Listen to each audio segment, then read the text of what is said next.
Bodies were not saved in Tudor England. Sometimes they were destroyed in the name of healing.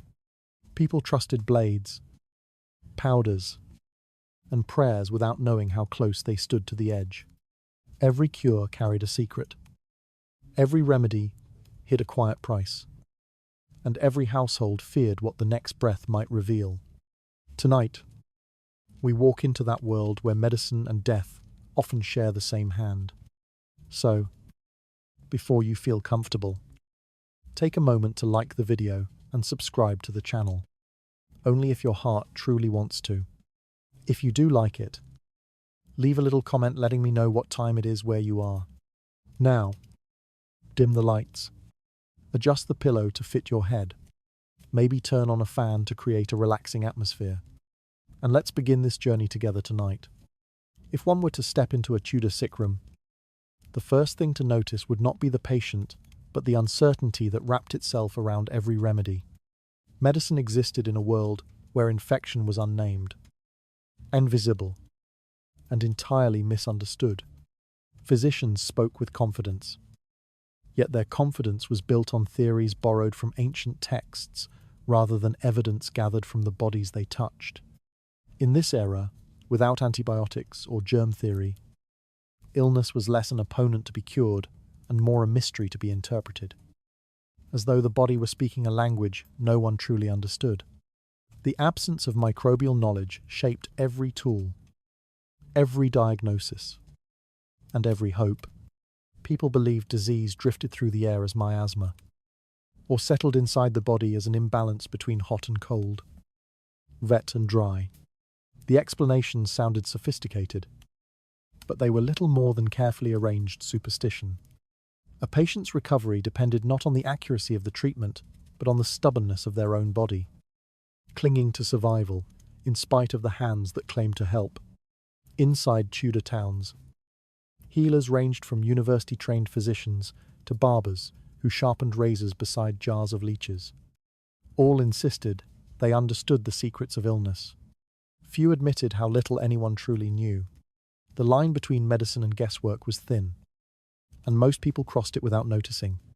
When someone fell sick, the family summoned whoever was available: a doctor who quoted Galen, a midwife who mixed herbs, or a neighbor who claimed to have a charm against fevers. Expertise mattered less than availability. In households without books or learning, hope traveled through word of mouth, and a confident tone often outweighed real knowledge. Patients lived in a constant negotiation between fear and trust. They placed their lives in the hands of healers who could describe the body in elegant theory, yet failed to understand how infection spread from one person to another. A fever was not seen as a symptom, but as a condition of excess heat. A cough meant the lungs were burdened with moisture. A swelling suggested the flesh was holding too much fluid. The logic felt orderly. The results were chaotic. The weight of uncertainty pressed most heavily on the poor. In crowded wooden homes, with damp floors and smoky air, illness moved quickly. Families had little coin for a reputable physician. But even the wealthy were not protected from the limits of Tudor knowledge. A nobleman might summon an educated doctor, yet the doctor's training still leaned on ancient manuscripts, not observation. The difference between rich and poor lay mostly in the surroundings: velvet cushions or rough wool blankets, perfumed rooms or dark corners. The treatments remained largely the same. The sick rooms themselves offered no comfort. Windows were small, ventilation poor, and cleanliness a rare luxury. Bloodstains dried on the same boards where new patients lay. Tools, if washed at all, were rinsed in water that carried as much danger as the disease.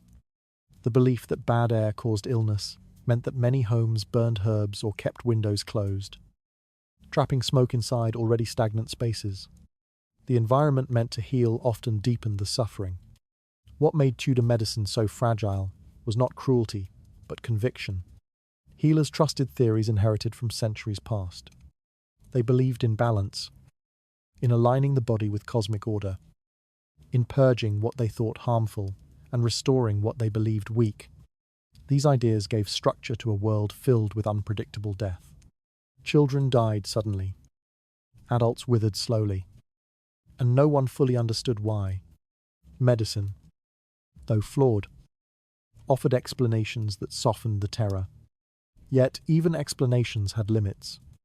When outbreaks swept through towns, healers moved from bed to bed, repeating the same rituals with little success. Their failures were rarely blamed on the method. Instead, the patient was said to be constitutionally weak or spiritually burdened. Misfortune became character, death became fate, and medicine remained untouched by doubt. In many ways, Tudor healing depended not on science, but on performance. A physician's authority rested in his clothing, his Latin phrases, and his controlled gestures. Patients watched these signs and drew comfort from the appearance of mastery. The rituals mattered, the pulse taken with solemn attention, the urine inspected in a glass flask, the quiet hum of diagnosis delivered with confidence. Such moments reassured families who feared the worst, even when the treatment offered no real protection. For all its limitations, Tudor medicine shaped how people understood themselves. Illness was not merely physical, it was moral, spiritual, even cosmic. A sick body signaled a disturbance in life's order. People sought cures the way they sought forgiveness, blending prayer with poultices, repentance with remedies. The border between the soul and the body blurred, making every sickness a commentary on one's character as much as one's health. Looking back, it is unsettling to imagine how many lives were lost simply because the world lacked the knowledge to name its enemies. Infection lurked in wounds, water, and breath, moving silently while healers searched for imbalances that did not exist. Yet within this uncertainty, families continued to trust, hoping that each new treatment might hold the answer missing for centuries. Tudor medicine believed it could read the body, yet it understood only fragments. Another idea was waiting to reshape everything healers thought they knew. And in that shift, the struggle between belief and evidence began to darken in ways few could foresee. The body in Tudor thought was ruled not by organs or microbes, but by 4 invisible fluids whose balance was believed to determine every moment of health and illness. Blood, phlegm, yellow bile, and black bile formed a system that seemed orderly and complete, offering explanations for suffering in an age that understood almost nothing about disease. Healers spoke of these humours with the same certainty modern doctors reserve for cells and bacteria. To them, a fever was not an infection, but an excess of heat rising from within. A lethargic patient was not weakened by malnutrition or hidden sickness, but overwhelmed by cold. Damp, phlegm. Every symptom fit neatly into the framework, and anything that fit neatly could be trusted. The world was terrifying, but theory made it manageable. This belief did more than shape medical decisions. It shaped identity. People were described not by temperament alone, but by their dominant humour. A sanguine man was warm and lively, overflowing with blood. A choleric woman burned with intensity, driven by yellow bile. A melancholic child was heavy with black bile, doomed to sadness. These labels travelled through households and markets, whispered into diagnoses long before a healer entered the room. Illness was no longer a random misfortune, but an imbalance that could, in theory, be corrected. If only one understood which humour had rebelled. Inside sick rooms, diagnosis became a ritual of interpretation. A physician examined the urine flask, lifted the wrist to feel warmth, and studied the hue of the skin. None of these observations pointed to real causes. Yet each gesture reassured the family waiting nearby. The patient's body became a canvas on which the healer painted meaning. If the face reddened, it signalled too much blood. If the tongue was coated white, phlegm was rising. If anger flared suddenly, the yellow bile was dominating the spirit. The body was never allowed to be unknowable. It was forced into the structure of the 4-part system because the system was easier to believe than the truth. No one really understood disease at all. Treatments followed the theory with unwavering devotion. When blood seemed excessive, it was drained. When the body felt cold, it was warmed with herbs, thought to kindle internal fire. When melancholy appeared, purges were given to expel the imagined darkness. Everything revolved around restoring balance. Even if the methods weakened the patient further, families accepted these practices because they aligned with the only medical language available to them. A healer who spoke of imbalance sounded authoritative. A healer who admitted uncertainty would have sounded dangerous. The humoral system shaped not only treatments, but expectations. People were trained to monitor their own moods and sensations, interpreting them through the four fluids. A day of sluggishness was not due to exhaustion, but to rising phlegm. An outburst of irritation meant yellow bile was overflowing. Grief, fear, lethargy, and anger, where each emotion was redirected into bodily theory, giving physical weight to feelings that might otherwise have overwhelmed them. It was comforting, in its way, to blame the body instead of fate. It made suffering feel decipherable. The power of the theory came from its flexibility. No matter the symptom, it could be explained. No matter the outcome, the explanation could be adjusted. If a patient recovered, the humours had been successfully balanced. If a patient died, the imbalance had simply been too severe, or the constitution too weak to correct. The theory protected itself from contradiction by placing responsibility on the patient's nature. Even failure became proof of the system's truth. This worldview seeped into daily life so deeply that even simple experiences were interpreted through humoral logic. Warm foods were believed to stir the blood, cold foods were thought to calm it. A change in the weather became a threat to bodily balance. Dreams, temperaments, and illnesses all blended into the same framework. The body was not a biological entity, but a vessel for shifting elements, shaped by environment and destiny alike.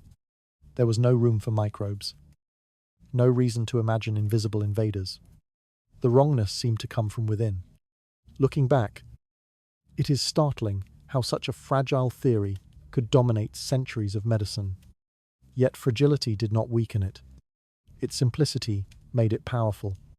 In a world without microscopes or laboratories, people clung to whatever offered structure. The four humours provided a map. Even if the map pointed in the wrong direction, healers followed it faithfully, and patients accepted its guidance because the alternative, chaos, was unbearable. Humoral medicine promised order, yet it concealed how little was truly understood. Another set of hands would soon attempt to restore balance through sharper means. And beneath those methods, the cost of chasing harmony began to reveal its darker weight. The figure of a Tudor physician carried an authority that most people accepted without question. Yet the reality behind that authority was uneven and often fragile. Only a small number of doctors received formal training at universities, and even that education rested heavily on ancient theories rather than direct study of the human body. Their tools were limited, their knowledge incomplete, and their confidence often outstripped their ability to heal. In towns and villages, these university-trained physicians were rare, so rare that many families lived their entire lives without ever meeting one. Their presence signaled status as much as medical skill, and their advice, written in Latin and spoken with solemn precision, was often too costly for common households to seek. More familiar than the learned physician was the figure of the healer who lived among the people, men and women who practiced medicine without formal schooling, relying on inherited techniques, intuition, or a reputation built on past recoveries. They moved through markets and cottages with baskets of herbs or jars of ointments, offering remedies that blended folk wisdom with guesswork. Some genuinely helped, others are misled unintentionally. All operated in the vast space between hope and uncertainty, a space created by the limits of Tudor science. These healers filled gaps that the educated doctors could not reach, becoming the first, and often only, source of treatment for the poor. Between these two extremes stood another figure, the barber surgeon. He shaved beards, pulled teeth, stitched wounds, and set broken bones. His skills came from apprenticeship, not scholarship, and his tools were sharper, more often for grooming than for healing. Yet, he played a central role in Tudor medicine, because few others dared to perform procedures that required cutting into flesh. Bloodletting, amputations, and cauterization fell into his domain. Families trusted him because he was accessible and familiar. Even though his practices were as dangerous as they were essential, the boundary between medical procedure and bodily harm blurred in his hands. The distinctions between these practitioners shaped the structure of Tudor healthcare. University physicians belonged to an elite class, surrounded by books and theory, but often distant from the lived reality of illness. Folk healers understood the rhythms of daily life, yet lacked the tools to diagnose anything beyond the surface. Barber surgeons provided action when others offered only words, but their interventions sometimes caused more suffering than the original injury. Each group claimed expertise, yet none possessed the knowledge needed to protect their patients from infections or hidden diseases. The scarcity of trained physicians opened a wide path for charlatans. They travelled under borrowed titles, selling powdered miracles and bottled promises, preying on desperation. Their language was confident, their remedies theatrical, and their exits swift when outcomes turned grim. Some used elaborate displays, coloured potions, exotic herbs, or staged demonstrations to create the illusion of mastery. In crowded markets, these figures blended easily with legitimate healers, making it nearly impossible for ordinary people to distinguish skill from deception. Illness made families vulnerable, and vulnerability invited exploitation. What united all these practitioners, reputable or fraudulent, was the absence of a clear medical standard. No licensing system ensured competence. No oversight prevented dangerous treatments. No shared understanding of disease existed to anchor their methods. Each healer worked with fragments of knowledge, shaped by tradition, to rumour, and personal belief. A cure was considered successful if the patient survived. A failure was attributed to fate, weak constitution, or divine will. Blame shifted everywhere except toward the methods themselves. The sick who sought help often faced a maze of choices without guidance. A fever might send them first to a herbalist, then to a barber surgeon, and finally to a wandering charm seller who promised relief. Each offered a different explanation. Each prescribed a different remedy, and none truly understood the cause of the illness. Families clung to whichever practitioner seemed trustworthy, though trust often depended more on tone and reputation than on skill. In the dim light of Tudor homes, confidence looked a great deal like knowledge.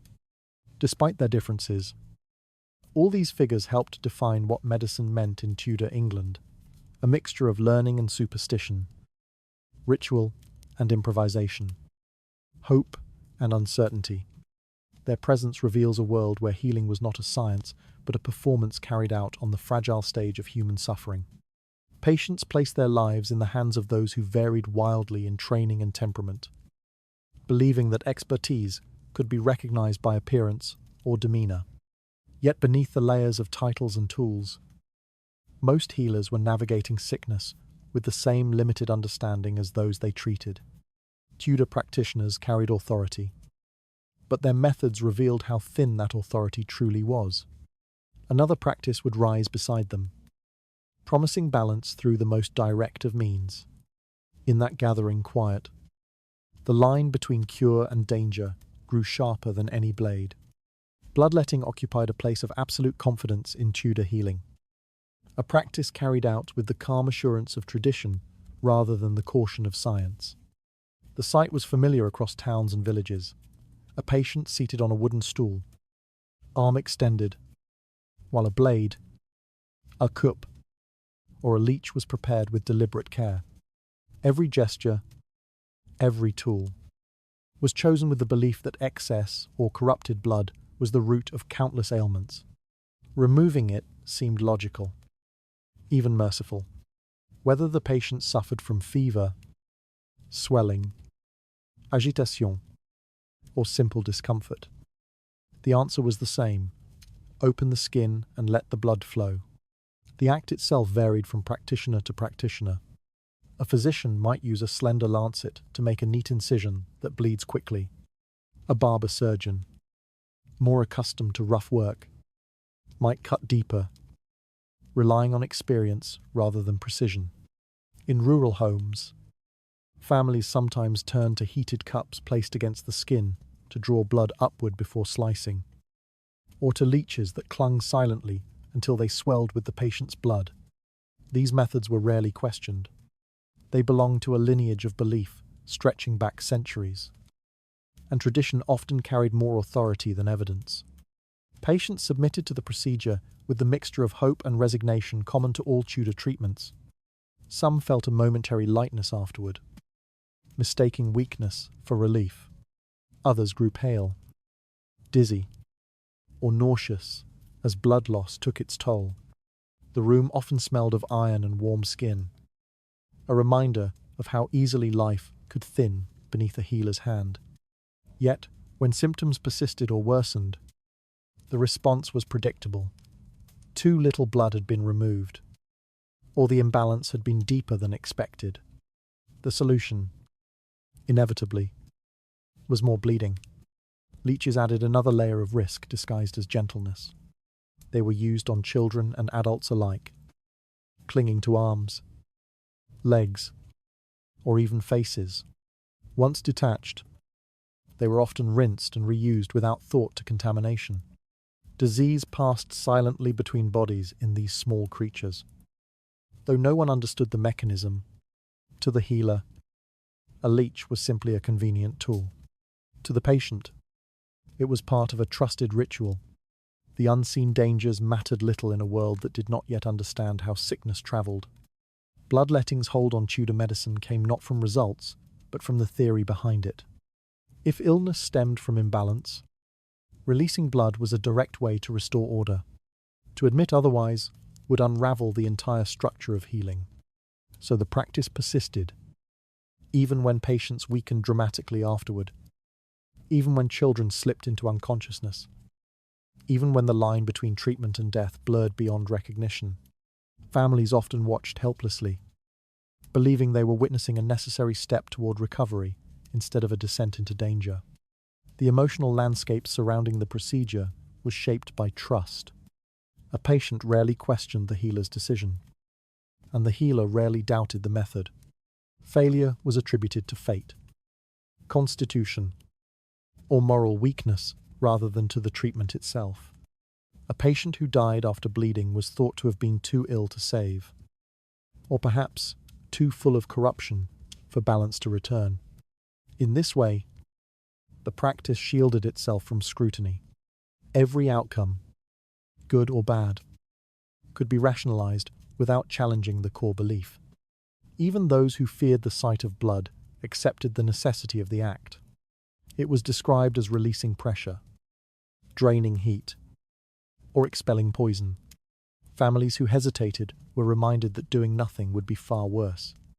The healer's blade, sharpened on worn stone, became a symbol of intervention in a world with few alternatives. A small cut seemed a modest price for the promise of restored harmony, even if that promise rested on misunderstanding. What lingered most in these rooms was not the pain, though it was real, but the quiet that followed. A drained patient often sat silently, breath shallow, eyes unfocused. The healer watched for signs of improvement, unaware that weakness might soon tip into collapse. The atmosphere held a strange mixture of trust and fragility, a shared belief that suffering must precede recovery. Sometimes, recovery came. Often, it did not. But the ritual endured, repeated across generations, carried by a conviction stronger than doubt. In hindsight, it is startling to consider how many lives ended from a treatment meant to save them. Bloodletting was not a fringe practice. It was the backbone of medicine, accepted by all levels of society. Its danger lay not in cruelty, but in certainty. A belief that the body could be corrected by subtraction, that life could be preserved by allowing it to drain away. Bloodletting promised balance, yet it often delivered only weakness and silence. Another remedy would soon rise beside it, blending herbs and powders into hopeful mixtures. Beneath those mixtures, a different sort of danger waited, quieter but no less lethal. A single cut, made with confidence and without hesitation, could turn a sick room into a place where danger spread faster than hope. Tudor healers believed the blade brought balance, yet few considered what might slip through the wound they created. In rooms where tools were wiped on cloth, already stained by previous patients, a fresh incision became an open invitation for unseen forces to enter the body. Infection, though unnamed and unknown, moved quietly from blade to skin, from leech to blood, from healer to patient. People trusted the treatment because it felt intentional, controlled, and ancient. They did not realize that the smallest mistake, an angle too deep, a blade too dull, a hand washed in nothing but cold water, could set a chain of suffering in motion. The danger intensified when the wrong vessel was opened. A healer might pierce too close to a joint or strike a vein weakened by fever. Blood rushed out faster than expected, leaving the patient lightheaded, trembling, or barely conscious. In wealthier homes, attendants tried to steady the failing body with wine or broth, but nourishment could not replace what flowed onto the floor. In poorer cottages, the patient simply sank against rough blankets while family members watched, unsure whether the treatment was succeeding or destroying them. The healer insisted that weakness was temporary, a sign that the corrupted blood was leaving. But many never regained strength. Leeches, those small creatures believed to be gentler tools of balance, carried their own quiet threat. They were reused again and again, passed from patient to patient without thought for cleanliness. Their bodies retained more than blood. They held fragments of illness, invisible and persistent. A leech that had fed on a feverish child might be placed the next day on the leg of an elderly woman, delivering sickness with the same calm precision it used to draw blood. No one recognized the pattern of suffering. Leeches were seen as harmless, even natural, their slow feeding a sign of medicine at work. The harm they carried remained hidden until it was too late to name its source. Cupping tools, knives, and cloths shared the same fate. They were carried from home to home, wrapped in leather or linen, touched by many hands, and rarely cleaned beyond a quick rinse. When heated cups were placed on the skin, they sometimes cracked from uneven heat, creating small cuts that trapped dirt and soot. The wound that followed did not always bleed openly. It festered beneath the surface, swelling with pain that healers misinterpreted as imbalance rather than infection.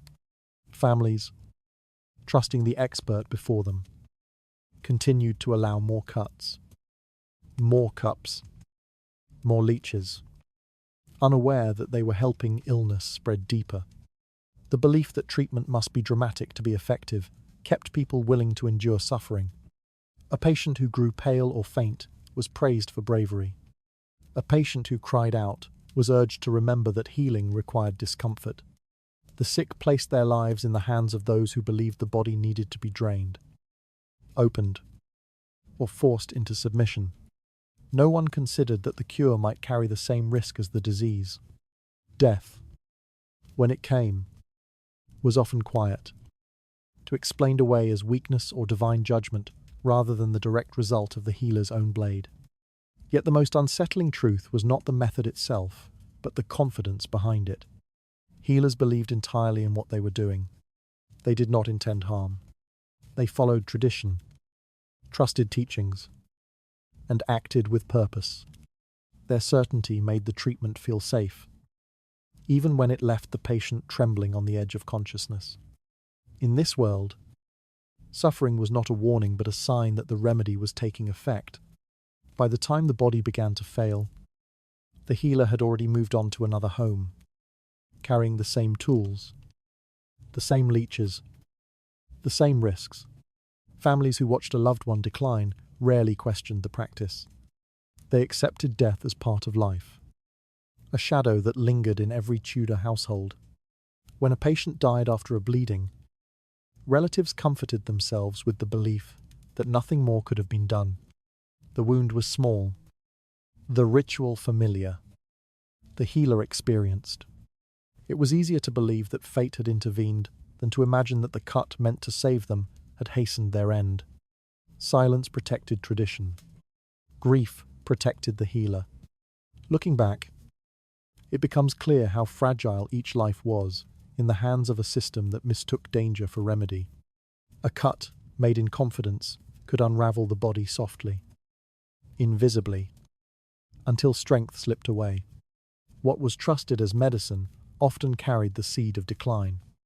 The blade, held with steady hands, became an unintentional instrument of suffering. Bloodletting carried the promise of balance, yet it also invited harm through every cut. Another form of healing would rise beside it, shaped by powders and plants instead of blades. Within those mixtures, a deeper unease waited, hidden in the quiet confidence of those who prepared them. Herbal remedies occupied a familiar corner of Tudor life, woven into daily routines long before physicians arrived with blades or Latin phrases. Families kept bundles of dried leaves hanging from rafters, jars of crushed roots stored beside flour, and small packets of powders tucked into wooden chests. These ingredients came from generations of folk tradition, passed through whispered instructions that blended memory with belief. A simple fever might call for chamomile or sage. A restless mind might be soothed with lavender. A stubborn ache might yield to a poultice of warmed herbs pressed against the skin. These practices felt gentle, natural, and comforting in a world where illness was constant and explanations were scarce. Yet the quiet familiarity of herbs concealed a far more complex and uncertain landscape. Healers and apothecaries often expanded their mixtures beyond plants, relying on ingredients that carried both symbolic weight and very real danger. Ground skull was added for strength. Its pale dust was believed to carry vitality from the dead to the living. Gold leaf was pounded into fine powder and stirred into tonics meant to restore spirit and courage. Animal fat, melted and strained, formed the base of salves that promised to draw out impurities. To Tudor minds, these combinations offered balance and potency. To modern eyes, they reveal how easily the line between remedy and risk could blur. Some of the most prized mixtures included substances that were harmless in small amounts, but lethal when mismeasured. Henbana, foxglove, and hemlock were used for pain, sleep, or swelling, each containing toxic compounds that healers did not fully understand. Inexpert hands could transform relief into poison. A tonic meant to calm a feverish child might be mixed too strongly, slowing the heartbeat instead of steadying it. A salve meant to numb pain might seep through the skin and bring confusion or hallucinations. Families trusted these preparations because they came from familiar plants, gathered from fields and gardens. The danger lay hidden in the dose, invisible to those who measured by instinct rather than knowledge. The apothecaries who prepared these mixtures stood at the intersection of tradition and commerce. Their shelves held jars of dried flowers beside animal bones, colourful minerals, and powders of uncertain origin. Recipes were copied from old manuscripts or passed along verbally, shaped by interpretation rather than precision. Without standardized measures, each preparation depended on the apothecary's judgment, shaped by experience, guesswork, or habit. Some possessed remarkable skill, learning through observation how much of a plant could heal without harming. Others relied on confidence alone, selling mixtures that soothed symptoms only by chance. Customers approached these shops with both trust and desperation. A widow caring for a sick child might choose the tonic that smelled familiar, hoping it would bring comfort. A labourer suffering from chronic pain might buy a salve promising strength, unaware that its ingredients were chosen more for tradition than effectiveness. The apothecary's words, spoken gently across a counter marked by years of use, offered reassurance that appeared rooted in knowledge. Yet reassurance did not guarantee safety. The most dangerous mixtures were those that carried toxins disguised as purity. White powders made from arsenic or lead appeared clean, almost medicinal, and apothecaries used them in small amounts to treat skin conditions or digestive troubles. Patients welcomed these remedies because they felt sharp, cooling, or invigorating. They did not realize that the sensation marked the beginning of harm. Slow poisoning crept through households without ever being recognized. When symptoms worsened, families blamed the illness rather than the cure, returning to the same mixtures for relief. The belief in the restorative power of unusual substances made the apothecary's world fertile ground for experimentation. Some healers mixed ingredients not because they worked, but because they symbolized transformation or balance. Powdered bone was thought to strengthen weak limbs, dried beetles were added to mixtures for vitality, crushed pearls were included in drinks meant to calm trembling or fear. These treatments revealed a worldview in which physical and symbolic healing blended seamlessly, making it difficult to separate belief from function. Even when remedies caused visible harm, the connection was rarely acknowledged. A patient who grew weaker after taking a tonic might be told that the illness had deepened, or that the body was resisting the return to balance. Failures reinforced the healer's authority rather than undermining it. The remedy, not the maker, held the blame. This cycle kept dangerous mixtures in circulation, their risks hidden by the trust of those who needed hope more than certainty. Looking back, herbal medicine in Tudor England appears at once familiar and unsettling. Plants we recognize today as soothing or healing sat beside ingredients we now know to be toxic. The mixtures reflected a society navigating illness with limited tools, drawing on tradition to fill the gaps left by ignorance.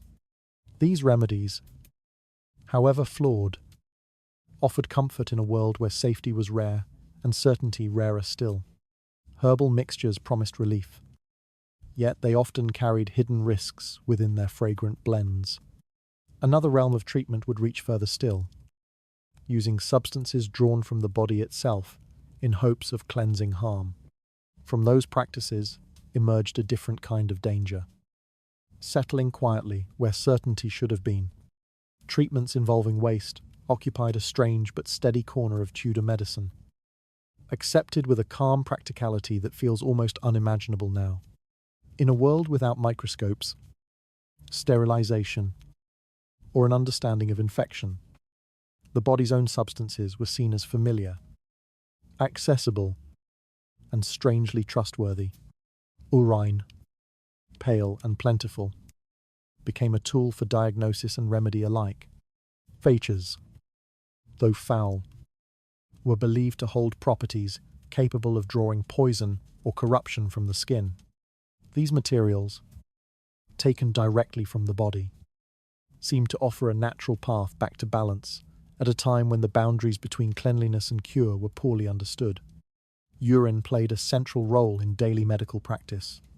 Physicians inspected its color, thickness, and scent with the seriousness of scholars studying ancient texts. A flask of pale yellow was praised. Darker shades sparked concern. Families carried jars of urine to healers as evidence of their loved one's condition, allowing the liquid itself to speak in place of the patient. The same substance, warmed gently or mixed with herbs, was sometimes applied to wounds or used to wash infected areas. Its warmth was thought to soothe, and its familiarity made it seem harmless. People trusted what their own bodies produced, even when the trust was misplaced. Feces entered the realm of treatment through a belief that strong odors and dense material could pull impurities outward. When a wound refused to heal or swelled with unseen inflammation, healers applied poultices containing animal dung, believing it would draw poison to the surface. Fresh manure from cows or pigs was preferred. Its warmth was considered a sign of potency. Wrapped in cloth and pressed to the skin, these mixtures created a barrier that was supposed to trap toxins. Instead, they often delivered new infection into weakened flesh. But since the worsening of a wound could be blamed on the severity of the illness, the connection to the treatment went unnoticed. Children were frequently treated with these methods, their smaller bodies seen as more responsive to natural substances. A feverish infant might be washed with diluted urine, the liquid believed to cool the body and cleanse impurities. A child with a rash might receive a poultice that blended herbs with dried manure, the mixture thought to draw out heat. Parents followed these practices with the quiet certainty of tradition, trusting what had been passed down through generations. They had little reason to doubt the method when so many other treatments, using blades, leeches, or dangerous herbs, carried equal or greater risk. Healers relied on waste-based treatments partly because they fit comfortably within humoral theory. If illness stemmed from imbalance, then substances produced by the body naturally held the power to restore that balance. Urine was cooling, feces warming. Each held symbolic value that aligned with the shifting needs of the humours. These ideas, reinforced by repetition and survival rather than efficacy, became part of the fabric of medical life. Even when results were inconsistent, the practice persisted because it felt logical in its own strange way. The emotional landscape surrounding these treatments was shaped by necessity. Poverty made access to cleaner remedies difficult, and even wealthier patients sometimes turned to waste-based cures when other methods failed. In crowded towns where disease spread quickly, the immediacy of these substances, always available, always fresh, made them appealing. Their foulness was seen not as danger, but as proof of potency. The worse the smell, the stronger the cure. Such reasoning turned filth into medicine, transforming discomfort into reassurance. Yet the risks were immense. Applying waste to open wounds introduced bacteria long before anyone knew bacteria existed. Infections deepened, fevers rose, and patients slipped into decline while families held to the belief that healing required patience. A festering wound might be covered with fresh dung again and again, each application worsening the unseen cause. Only when the patient grew too weak to continue did treatment stop, and by then the body was already losing its fight. The healer, unable to explain the failure, blamed constitution, fate, or divine will. What made these practices so enduring was not ignorance alone, but a relentless search for meaning in suffering. Tudor families lived surrounded by illness, death, and uncertainty. Anything that explained, or even the illusion of control, became valuable. Waste-based treatments belonged to a logic that sought healing wherever it could be found. Even in the least expected places, people did not choose filth out of carelessness. They chose it because it was one of the few tools they believed they understood. Looking back, the use of urine and feces in medicine reveals how deeply people relied on the familiar when the unknown became overwhelming. These substances, drawn from the very bodies they were meant to save, carried both comfort and danger. They reflected a world where healing was improvised, where the boundary between remedy and harm remained perilously thin. Waste-based remedies promised a return to balance, yet they often deepened the wounds they touched. Another figure stood nearby, crafting mixtures with precision and authority. Beyond that, craft emerged a different uncertainty, shaped by bottles, powders, and the quiet confidence of the apothecary. The apothecary occupied a quiet but powerful position in Tudor medicine, standing between healer and patient as the hands that transformed theory into substance. His shop, often dimly lit and thick with the scent of dried plants and mineral dust, served as a place where illness was reduced to powders, tinctures, and oils. Bottles lined wooden shelves in uneven rows, their contents ranging from harmless herbs to potent compounds whose risks were poorly understood. Families approached these counters with trust, believing that careful preparation could turn uncertainty into hope, even when the ingredients themselves carried shadows. An apothecary worked from a mixture of written instructions and inherited tradition. Dog-eared books, copied from older manuscripts, described remedies in archaic language, often vague about measurements and effects. Recipes passed down through families carried even less precision, shaped by memory rather than observation. A pinch could mean a grain or a handful. A drop might be the slow fall of a viscous liquid, or the swift release of something far more dangerous. In a world without standardized tools, accuracy depended entirely on the apothecary's judgment. Steady hands, a practiced eye, and a confidence that sometimes outpaced understanding.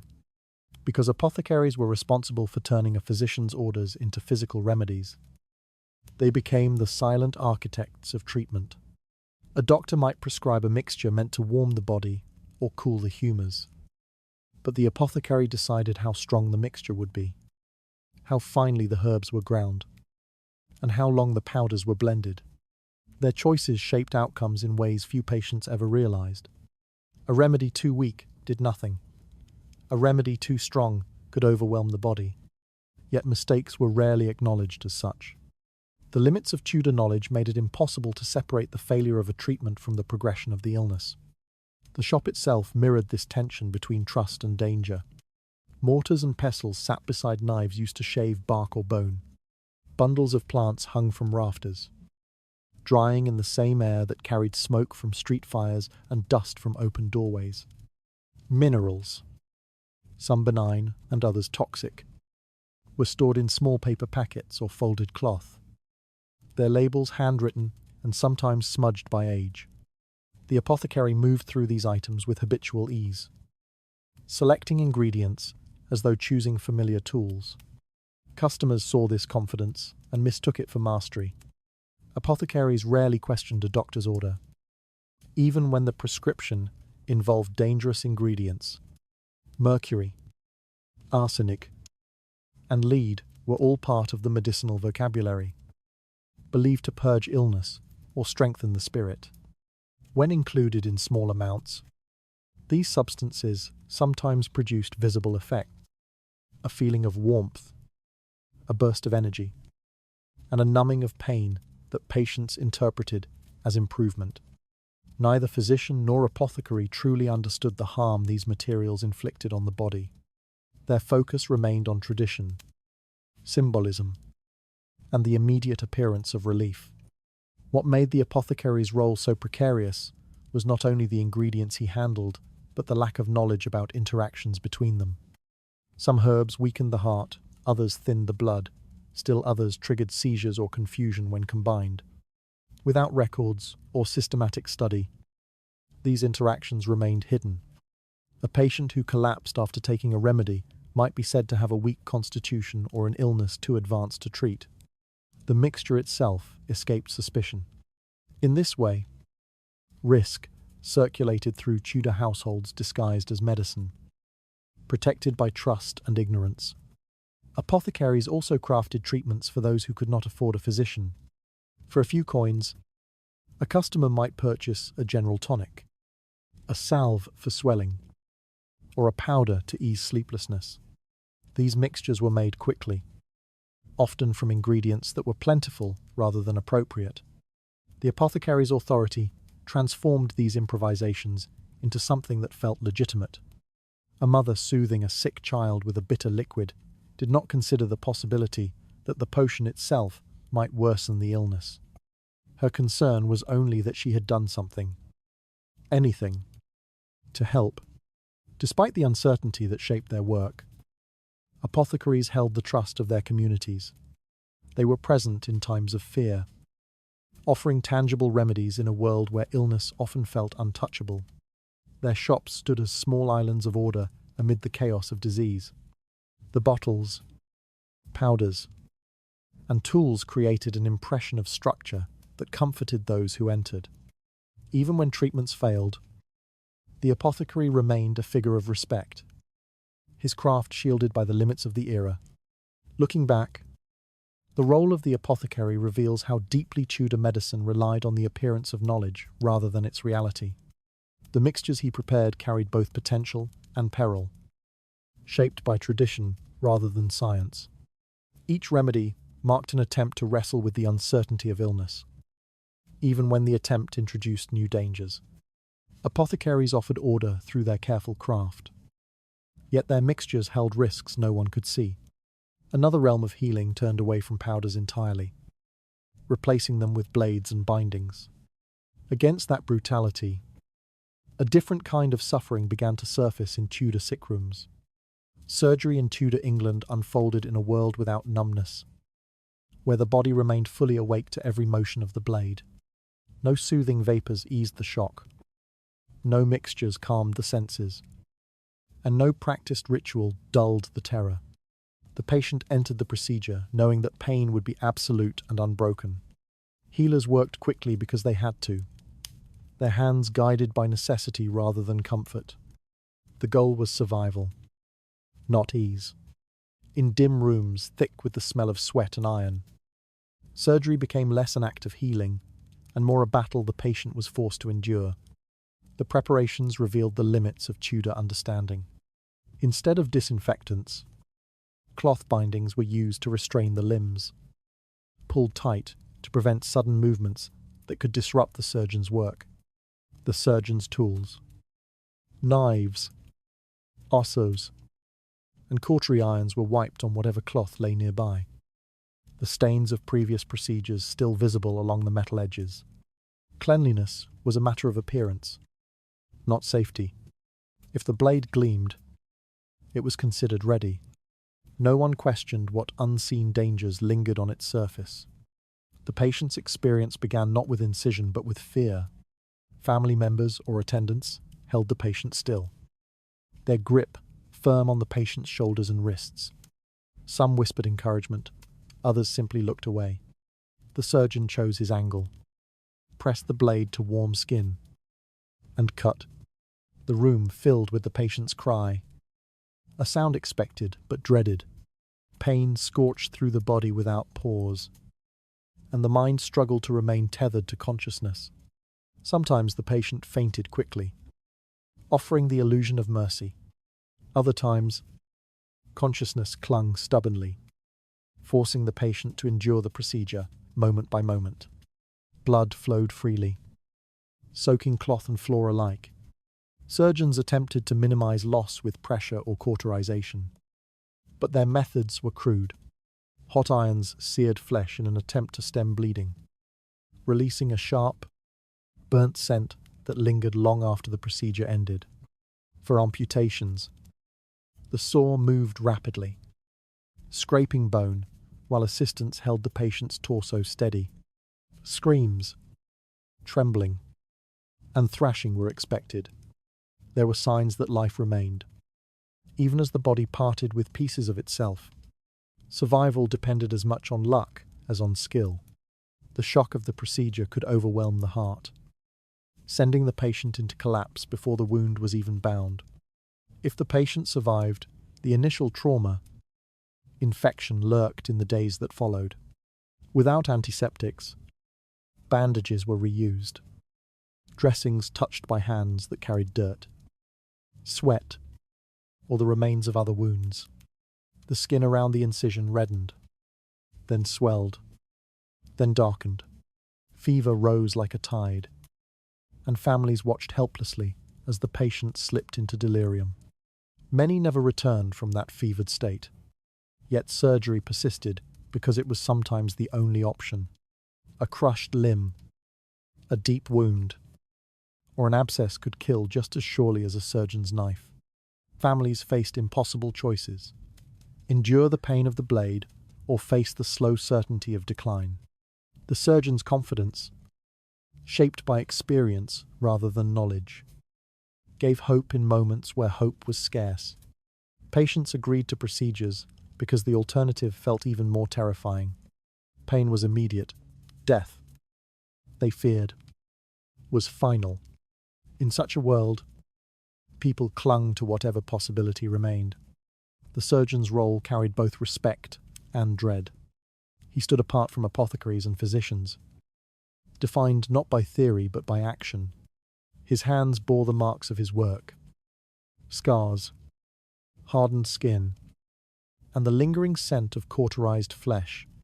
Healers of this kind were often pragmatic, their manner direct, shaped by years of confronting suffering at its most physical.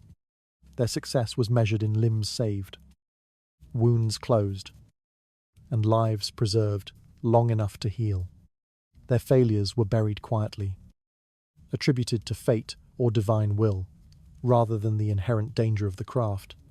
Households that witnessed surgery carried the memory long after the wound healed or the body weakened beyond recovery. The cries, the smell, the trembling, these details imprinted themselves into family lore, shaping how future generations viewed illness. Surgery became both a symbol of courage and a reminder of how fragile the human body remained under Tudor hands. It revealed the limits of medicine and the persistence of belief, even when belief collided with unbearable pain.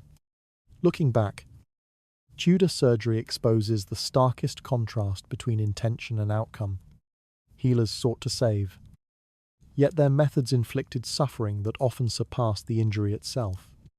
The absence of pain relief, the lack of sanitation, and the reliance on speed created a practice defined by urgency rather than care. Each procedure walked the narrow line between survival and catastrophe. Surgery aimed to save life, yet it often pushed the body to its breaking point. Another force shaped these decisions from the shadows, guiding the meaning of pain and suffering. Beyond the surgeon's blade, belief itself would deepen the trials faced by the sick. Pain shaped every corner of Tudor surgery, rising not as an unfortunate element of treatment, but as its constant companion. In rooms where the air hung heavy with the scent of sweat and fear, amputation became an ordeal. The patient was expected to withstand, with clenched teeth and rigid resolve. The absence of anesthesia left the body exposed to every stroke of the blade, every pull of the saw, and every press of hot iron meant to close a wound. What passed for healing unfolded as a confrontation with agony so intense that even the strongest struggled to remain conscious. The surgeon moved with practiced speed, not to spare the patient from cruelty, but because he knew the body could only endure so much before collapse. For many, the ordeal began long before the knife touched the skin. Some patients fainted at the sight of the blade itself, their minds unable to reconcile the promise of healing with the violence about to occur. Others trembled as assistants held them steady, their breath shallow, their eyes fixed on a point beyond the room to escape the horror that approached. The surgeon, accustomed to these reactions, offered little reassurance. His role was not to soothe but to act. The procedure demanded focus, decisiveness, and a willingness to cut deeply into living flesh, while the person beneath him cried out or slipped into terrified silence. The moment of incision tore through whatever composure the patient had managed to summon. Skin parted under the blade, blood surged, and nerves screamed with an intensity that left the body shaking. The surgeon relied on assistants to restrain limbs that jerked involuntarily, each movement threatening to disrupt the precise path of the knife. The saw followed soon after when bone needed separating, its harsh rasping filling the small room. Patients felt the vibration travel through marrow and muscle, a sensation impossible to escape even if consciousness faded. Some survived the shock, others succumbed before the wound was even bound. Those who made it through the procedure faced a different terror afterward. Bandages, rarely sterile, trapped dirt and bacteria against vulnerable flesh. Wounds often festered, swelling with heat and pain that surpassed the misery of the original injury. The skin darkened, edges softened, and a sour smell crept through the garments meant to protect the site. Families watched helplessly as fever consumed the patient, their hopes pinned on the belief that suffering meant healing. Instead, the body slowly lost its strength. Infection worked quietly, spreading through blood and bone, while the healer reassured those present that recovery simply required time. Even procedures less drastic than amputation carried the same cruel nature. Removing an abscess, draining fluid, or cutting away dead tissue demanded endurance far beyond what most could reasonably bear. The body reacted violently, sweating, shaking, and gasping as the surgeon worked. Assistants tightened their grip, murmuring prayers or instructions, while blood pooled beneath the table. Relief, if it came at all, arrived only after the immediate trauma passed. Many patients never reached that point. The emotional weight of these experiences settled not only on the patient, but on everyone who witnessed them.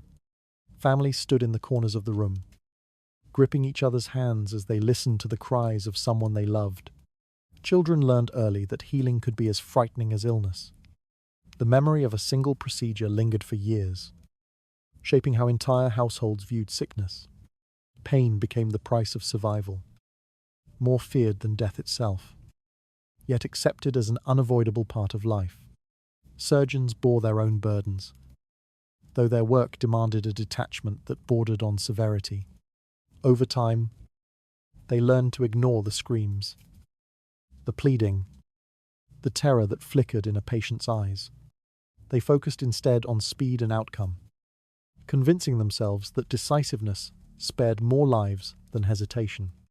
Some took pride in their efficiency, boasting about the minutes it took to remove a limb or seal a wound.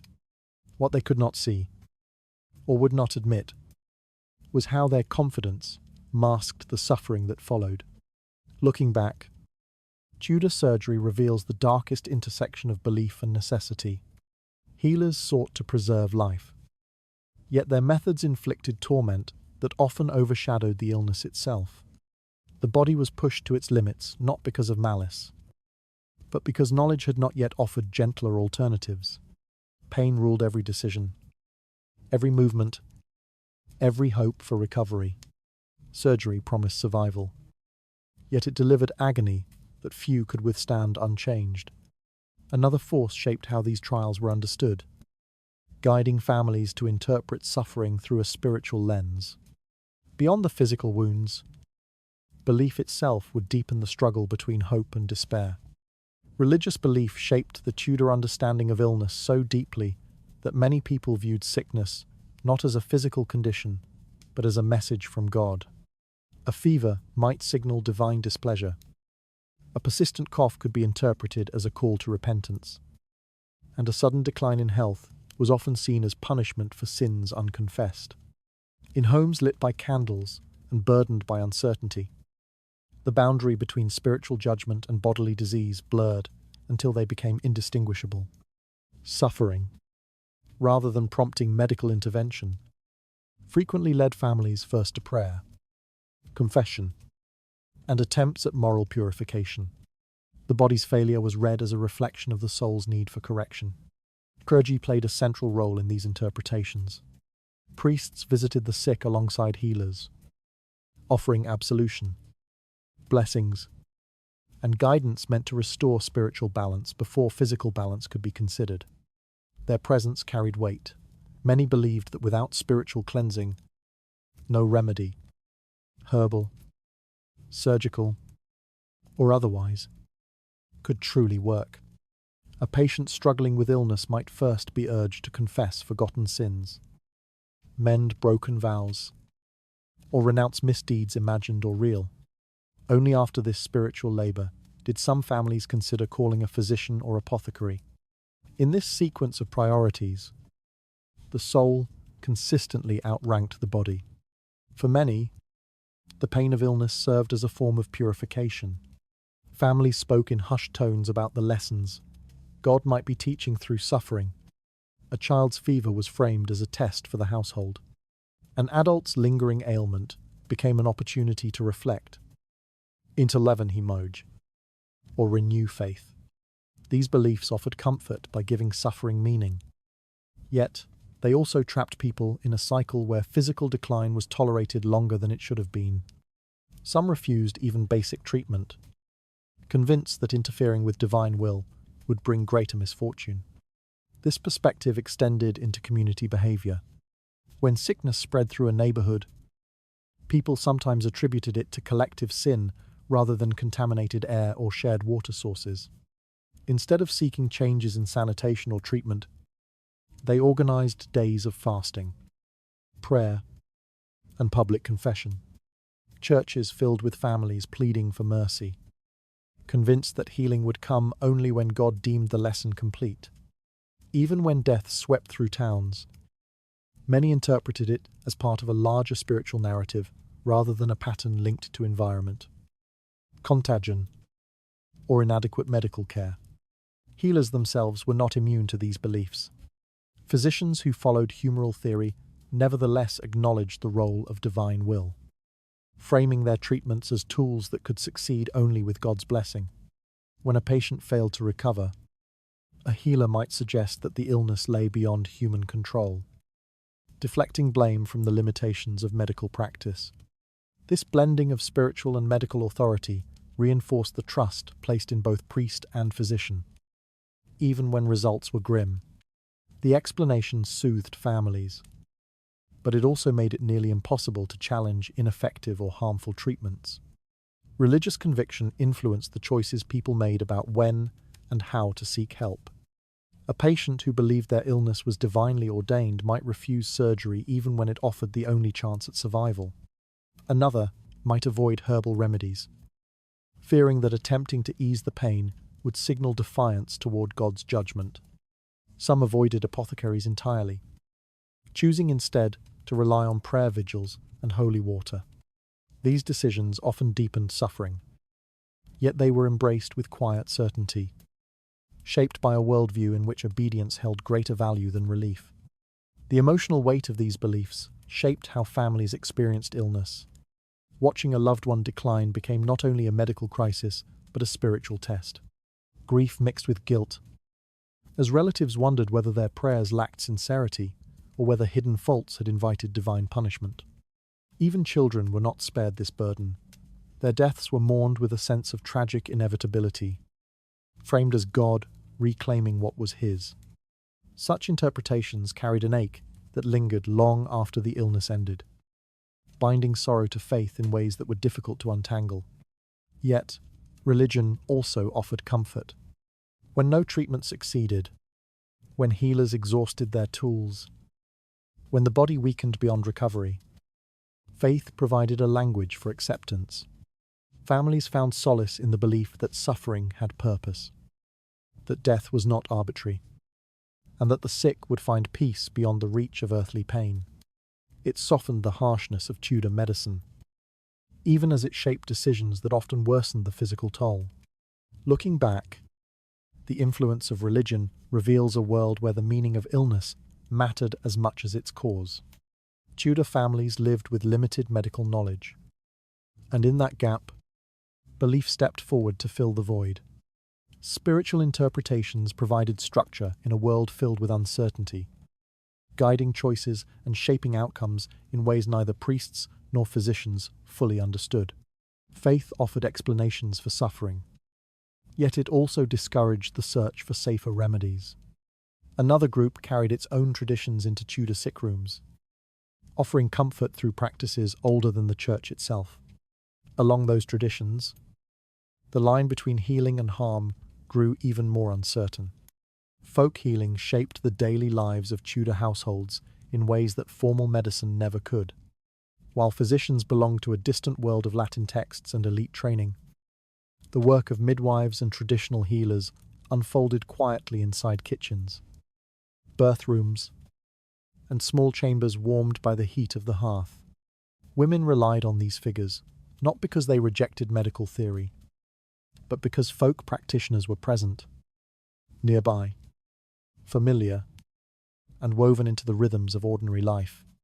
Their methods blended herbs, ritual, observation, and intuition, forming a kind of knowledge passed from one generation to the next through touches, murmured instructions, and unbroken habit. For many families, this was the only form of care they could trust. Midwives carried the heaviest responsibilities. They were summoned at the first signs of labour, often arriving while the household was still in darkness, guided by hurried footsteps and whispered fears. Their work demanded calm hands and steady breath, for childbirth held danger even in the best conditions.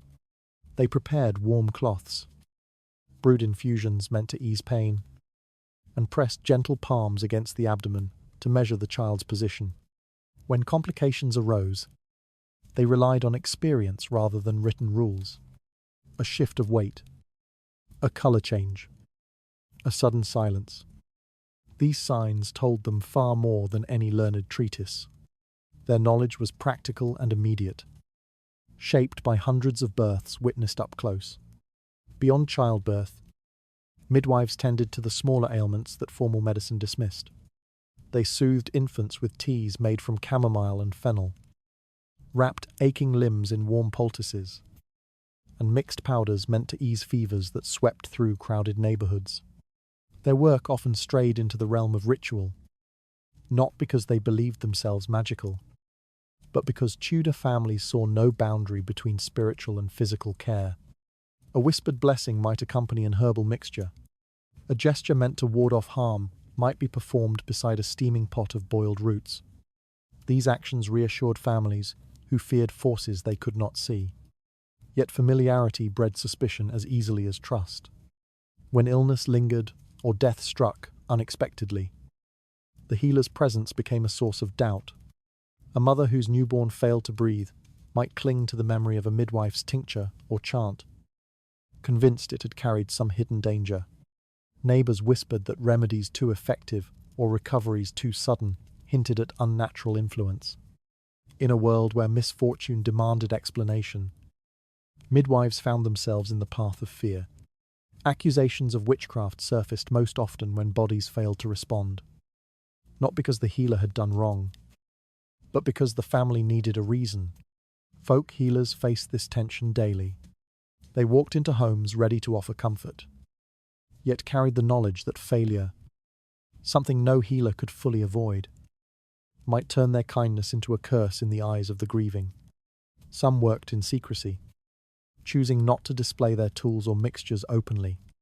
Others cultivated a careful balance of modesty and authority, aware that either extreme might invite suspicion. The line between respected caretaker and feared practitioner shifted constantly, shaped by outcomes no human could fully control. The remedies they relied on varied widely. Herbs dried in bundles hung from rafters, roots ground into fine powder, and leaves steeped into dark infusions. These preparations required time and patience, and while many were harmless or soothing, others held risks that users did not recognize. Dosages were estimated by touch, instinct, and memory. A mixture that calmed one patient might overwhelm another. Even so, the families who depended on herbal care accepted the uncertainty. It felt closer, more human, than the distant prescriptions of university-trained physicians. Folk methods extended into spiritual practices, especially when the illness hinted at forces beyond the visible world. A charm tied around a child's wrist might protect against nightmares. A bowl of water placed under a bed might draw away the fever. Some midwives believed in these acts. Others performed them simply because the family expected reassurance. The symbolic gestures provided a sense of control in situations that offered little else. For many, the small rituals eased fear even when the body showed no sign of improvement. Despite the risks, midwives remained indispensable.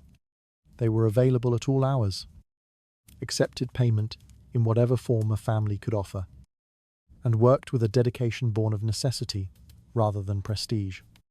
Generations of women trusted them with their most vulnerable moments.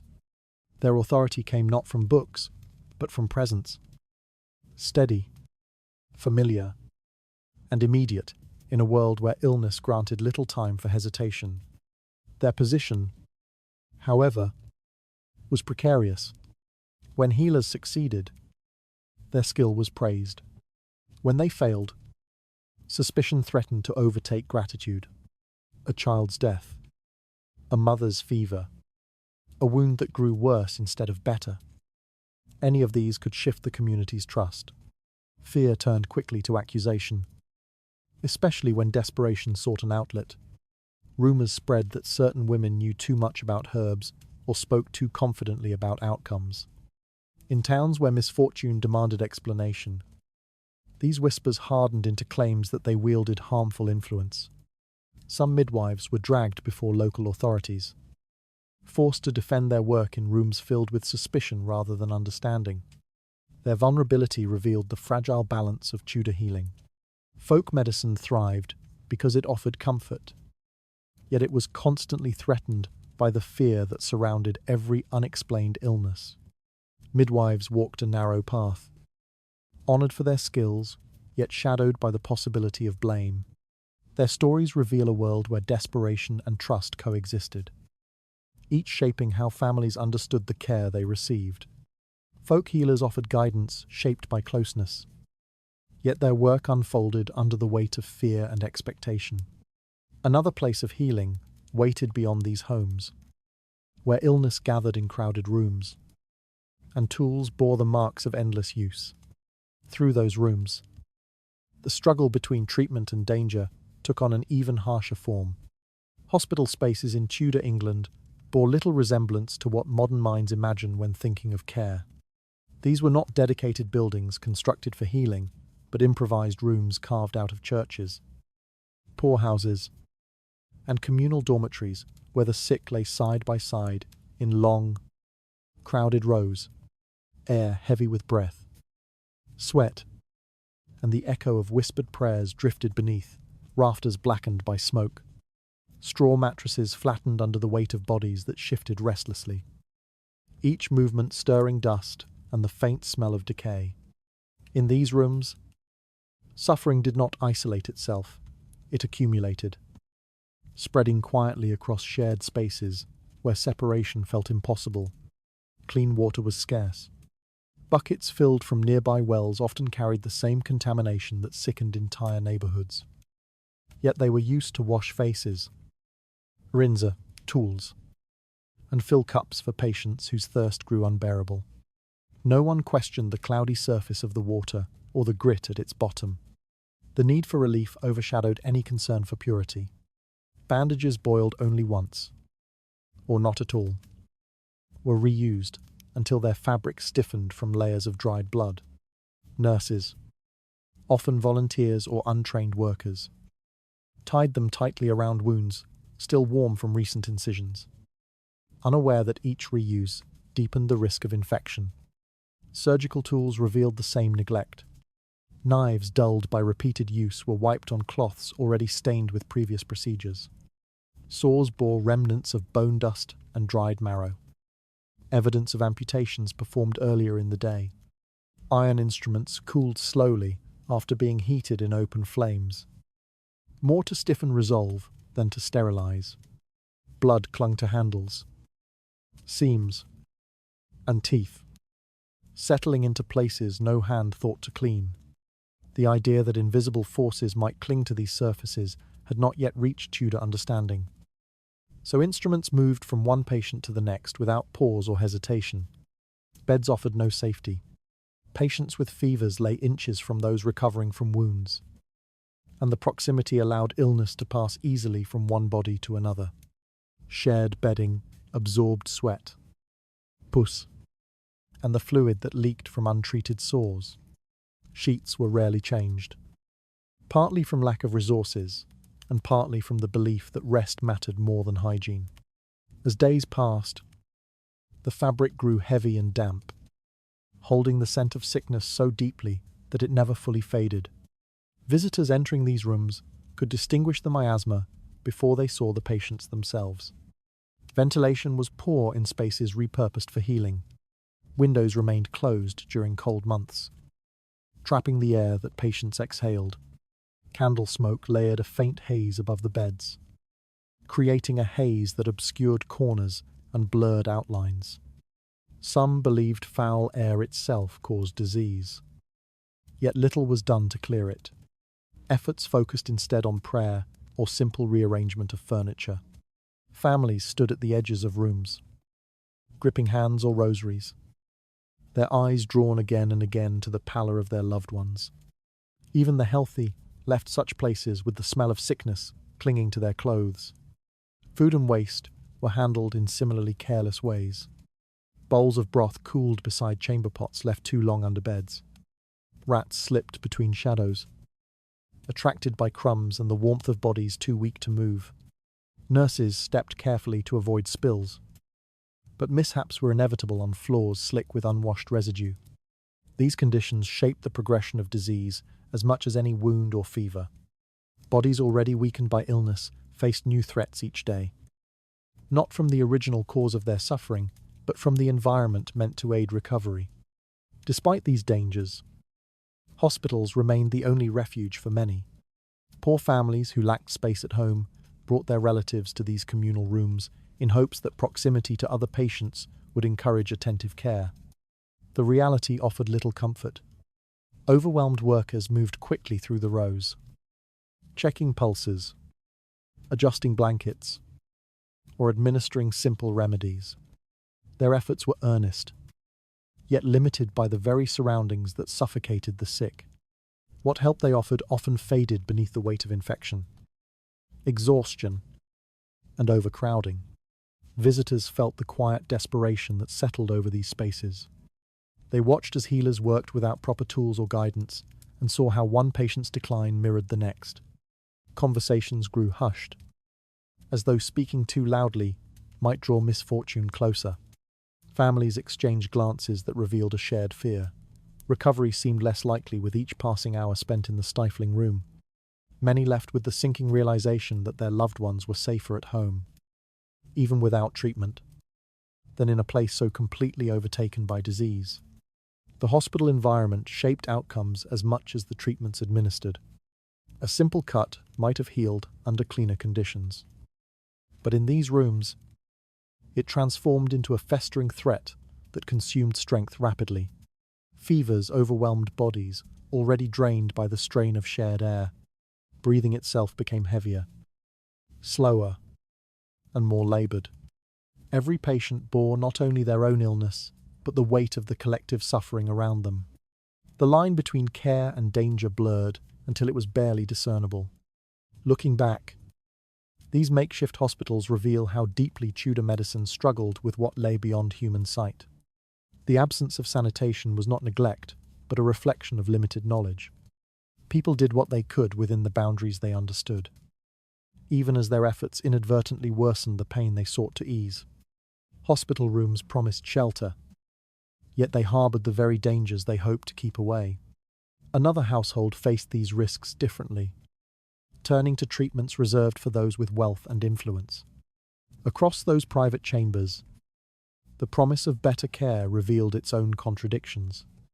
Treatment in noble households carried an appearance of refinement that set it apart from the harsh conditions found in communal spaces. Yet the polished surfaces did little to soften the hazards that shaped Tudor healing.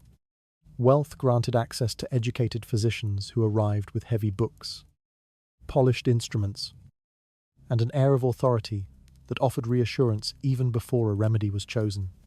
Families gathered in quiet hallways as these men in fine coats entered sick rooms, their presence signaling hope that illness could be managed through knowledge rather than luck. Yet beneath this confidence lay the same uncertainty that haunted every Tudor household, no matter the status it held. The remedies available to nobles reflected this mixture of prestige and danger. Physicians prescribed imported substances believed to carry extraordinary power: opium for pain, gold dust for vitality, mercury for infections thought to linger too deeply for herbs to reach.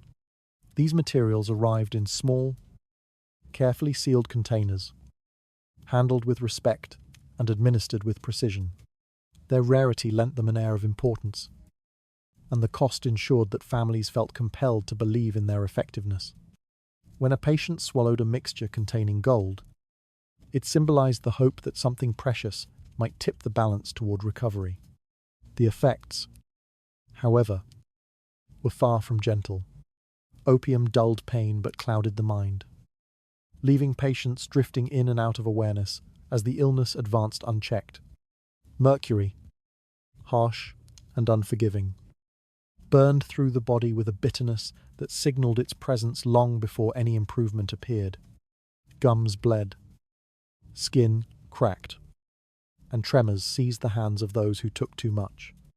Physicians explained these symptoms as evidence that the remedy was working, convincing families that suffering marked progress rather than warning. Nobles accepted this reasoning because they trusted the authority behind it.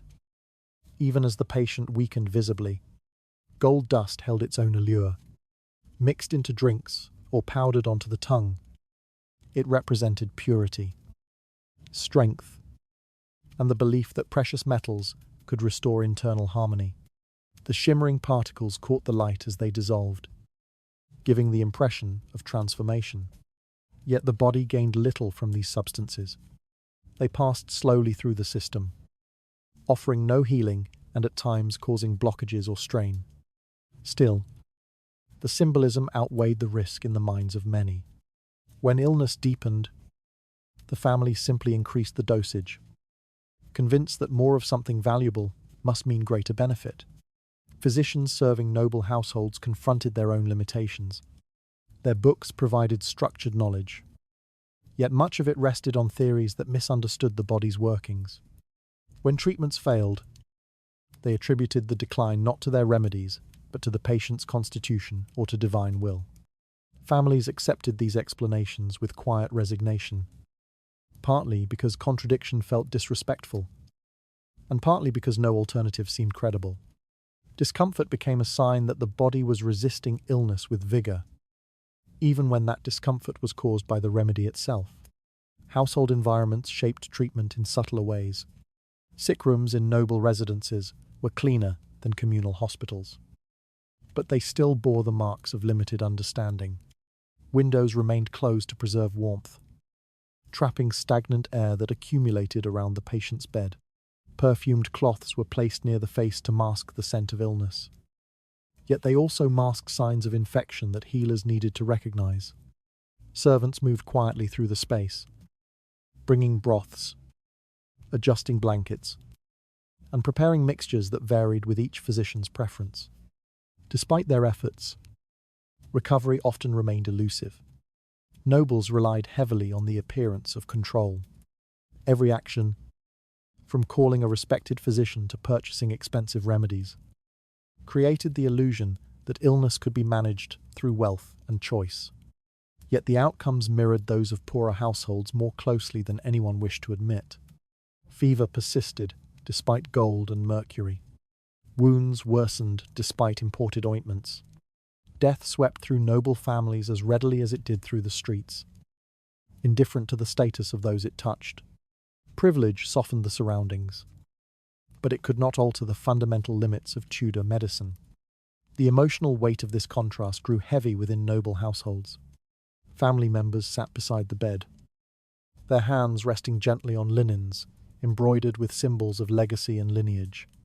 They watched as the patient's breath slowed or quickened unpredictably, each change prompting the physician to offer another explanation that reassured without clarifying. Hope and dread coexisted in the flicker of candlelight, shaping long nights filled with waiting. Servants whispered updates through corridors, relaying the physician's words with care, as though speaking too plainly might shatter the fragile expectation of recovery. When death arrived, it did so quietly. Curtains were drawn, rosaries were clasped, and the physician stepped back with solemn dignity.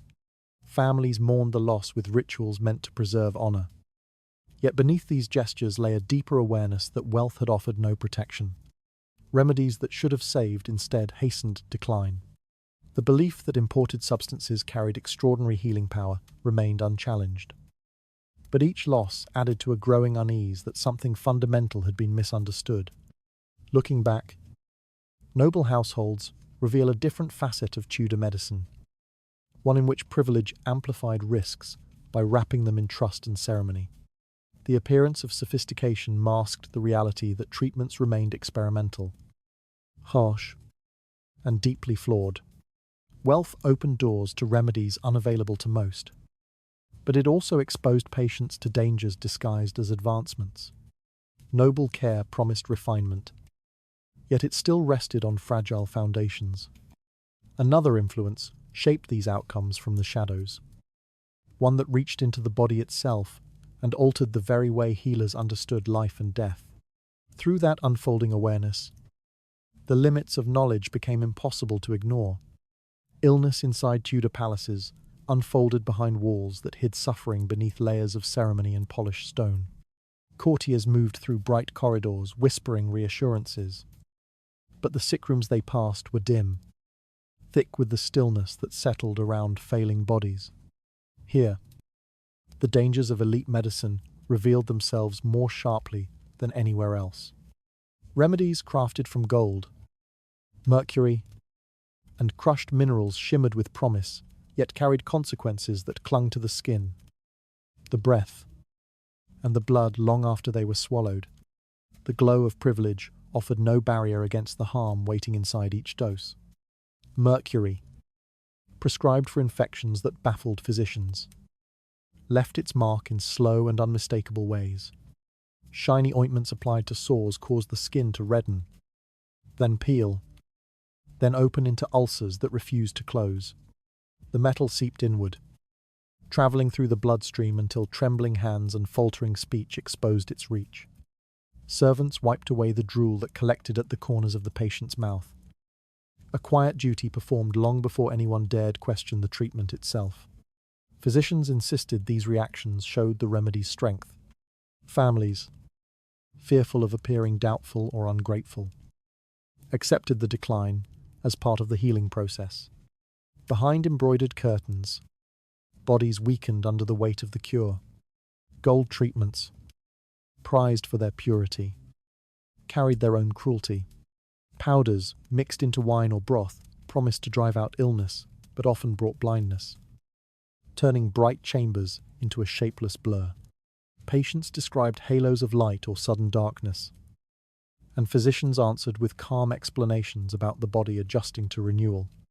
Once sight dimmed permanently, families searched for blessings or omens to make sense of the loss, unwilling to speak aloud the possibility that they had paid for destruction disguised as medicine. The palace, with its tapestries and guards and polished floors, remained silent on the matter, as though decorum itself could soften the tragedy. Women in noble households faced the harshest consequences. Pregnancies carried immense pressure. Their outcomes were tied not only to lineage, but to political stability. When complications arose, bleeding, fever, labor that arrived too soon, midwives and physicians worked side by side in rooms where every breath felt like a plea. Yet the treatments meant to protect mother and child often deepened the danger. Strong purgatives were given to purge imbalance, even as the mother's strength faltered. Herbal mixtures laced with metals promised to ease pain but accelerated decline. When miscarriage occurred, fever followed quickly, rising through the night as attendants changed, linens already stained with despair. Some women slipped away within hours, their names later spoken in hushed tones that mourned not only their deaths, but the futures they carried. The loss of a princess or queen rippled through the palace like a wound. Courtiers donned black, chapels filled with murmured prayers, and official proclamations framed the death as a sorrowful mystery rather than the result of misguided remedies. Physicians bowed their heads and offered explanations grounded in divine will or natural frailty. The palace accepted these words because rejecting them meant facing the uncomfortable truth that its own practices, its prized cures, its learned doctors, had contributed to tragedy. Even kings were vulnerable, surrounded by attendants trained to anticipate his needs, fed with the finest foods, and guarded with unwavering loyalty. The ruler still faced illness with the same fragile body as any subject. When pain seized him, or fever clouded his thoughts, physicians offered mixtures of metal and mineral, no gentler than those given to commoners. The difference lay only in presentation. Finer cups, softer linens, quieter rooms. But the body did not distinguish luxury from danger. Under layers of cloth of gold blankets, a monarch could decline as swiftly as a labourer. Palaces learned to recognize the sound of retreating footsteps after a physician announced that rest, always rest, was required. They also learned the quiet that settled after the final breath, a silence no wealth could dispel. Danger grew heavy in these rooms. It's not because anyone intended harm, but because healing rested on assumptions not yet questioned. Treatments that glittered with the promise of sophistication masked the ignorance beneath them. Families watched their loved ones fade, convinced the suffering was necessary, even noble. They clung to the belief that endurance signaled progress, that pain meant the remedy had found its mark. Yet decline continued, slow and steady, until life slipped away so quietly that attendants sometimes missed the exact moment it happened. Looking back, the juxtaposition is stark. Grandeur surrounding bodies made fragile by the very remedies meant to save them. Portraits hung on palace walls depicted strength, elegance, and stability. But the sick rooms hidden behind those walls told another story. One shaped by fear, misplaced trust, and the unwavering belief that privilege provided safety where none existed.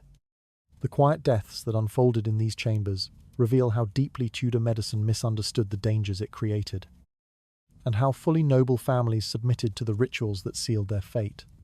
Palace medicine promised strength, but delivered loss wrapped in silence. Another realm of healing sought answers through the study of the dead, hoping that opened bodies might reveal what living treatments could not. Through that fragile pursuit, the boundaries of knowledge shifted in unsettling ways. Dissection in Tudor England existed in a narrow, uncertain space between forbidden practice and tolerated necessity. The human body was regarded not only as flesh and bone, but as a vessel carrying spiritual weight. And opening it after death stirred discomfort that lingered in both churches and households. Most families refused the idea entirely, believing that disturbing the body risked disturbing the soul. Laws reinforced this unease, restricting dissections to rare circumstances, often requiring special permissions that took time, influence, or luck to obtain.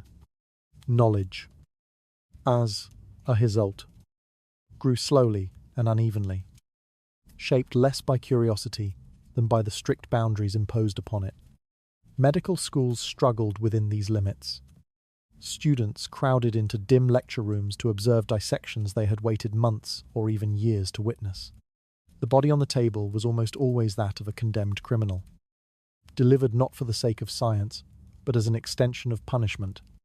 Authorities believed that denying burial rites and exposing the corpse to examination added a further layer of humiliation to the sentence. Physicians and students justified the practice as a rare opportunity to study the body's hidden structures. Yet the circumstances shaped the understanding they gained. Bodies of the old, the sick, or the injured rarely appeared on those tables.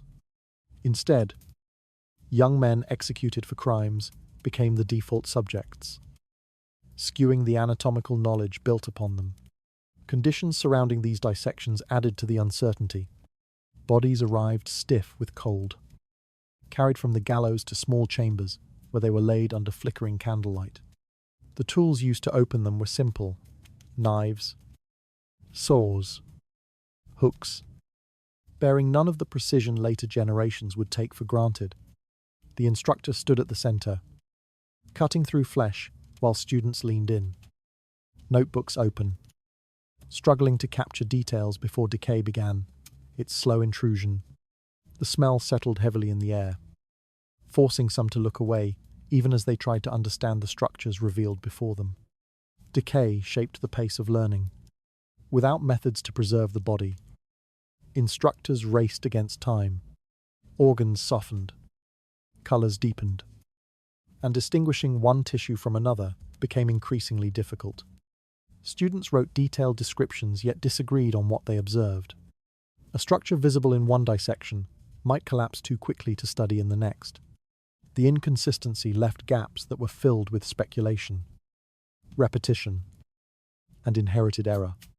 The human body remained an uncertain landscape, mapped imperfectly by those who studied it through narrow windows of opportunity. Dissections rarely reflected the living body accurately. Disease altered organs. Executions left trauma. And the cold stiffened tissues in ways that confused even skilled observers. Physicians built theories upon this shifting foundation, believing they understood the placement and purpose of each organ, when in truth much remained obscured. These misunderstandings shaped treatments and reinforced practices that harmed patients rather than helped them. Older texts carried more authority than observations made in the dissection room, and when conflicts arose between book and body, the written word usually prevailed. Public perception further limited progress. Rumors spread easily, whispering that those who cut into the dead risked losing their humanity. Some believed the dead might rise in anger, or that disturbing the body ensured misfortune for the surgeon. Families of executed prisoners sometimes protested the use of their loved ones' remains, pleading for burial rather than dissection. At times, crowds gathered outside lecture halls, uneasy about what unfolded inside. These fears lingered even among educated individuals, shaping reluctance to expand anatomical study. Still, slow progress occurred. Physicians began naming structures, comparing notes, and recognizing patterns that repeated despite variations in decay. Students wrote treatises based on the limited dissections they witnessed, embedding both clarity and error into the growing body of medical knowledge. A few daring physicians challenged old assumptions, arguing that the body's workings were more complex than humoral theory allowed. Their ideas rarely gained acceptance, but they persisted, shaping the earliest questions that later generations would refine. Healers who lacked access to dissection relied on second-hand descriptions, engravings, and hearsay to guide their understanding of the body. This contributed to the wide gap between theory and practice. What students believed they understood in the lecture hall often translated poorly to the realities of treating a living patient. The interior of the body remained hidden to most, leaving healers to rely on guesswork when illness settled too deeply for external observation to help. Looking back, the limit placed on anatomical study reveal how deeply Tudor medicine struggled to see the body clearly. Every insight gained through dissection carried the weight of uncertainty, shaped by the scarcity of bodies, the speed of decay, and the cultural discomfort surrounding the practice. Yet these early efforts mattered. They marked the beginning of a slow shift toward understanding the body as something that could be studied, questioned, and eventually mapped with greater accuracy.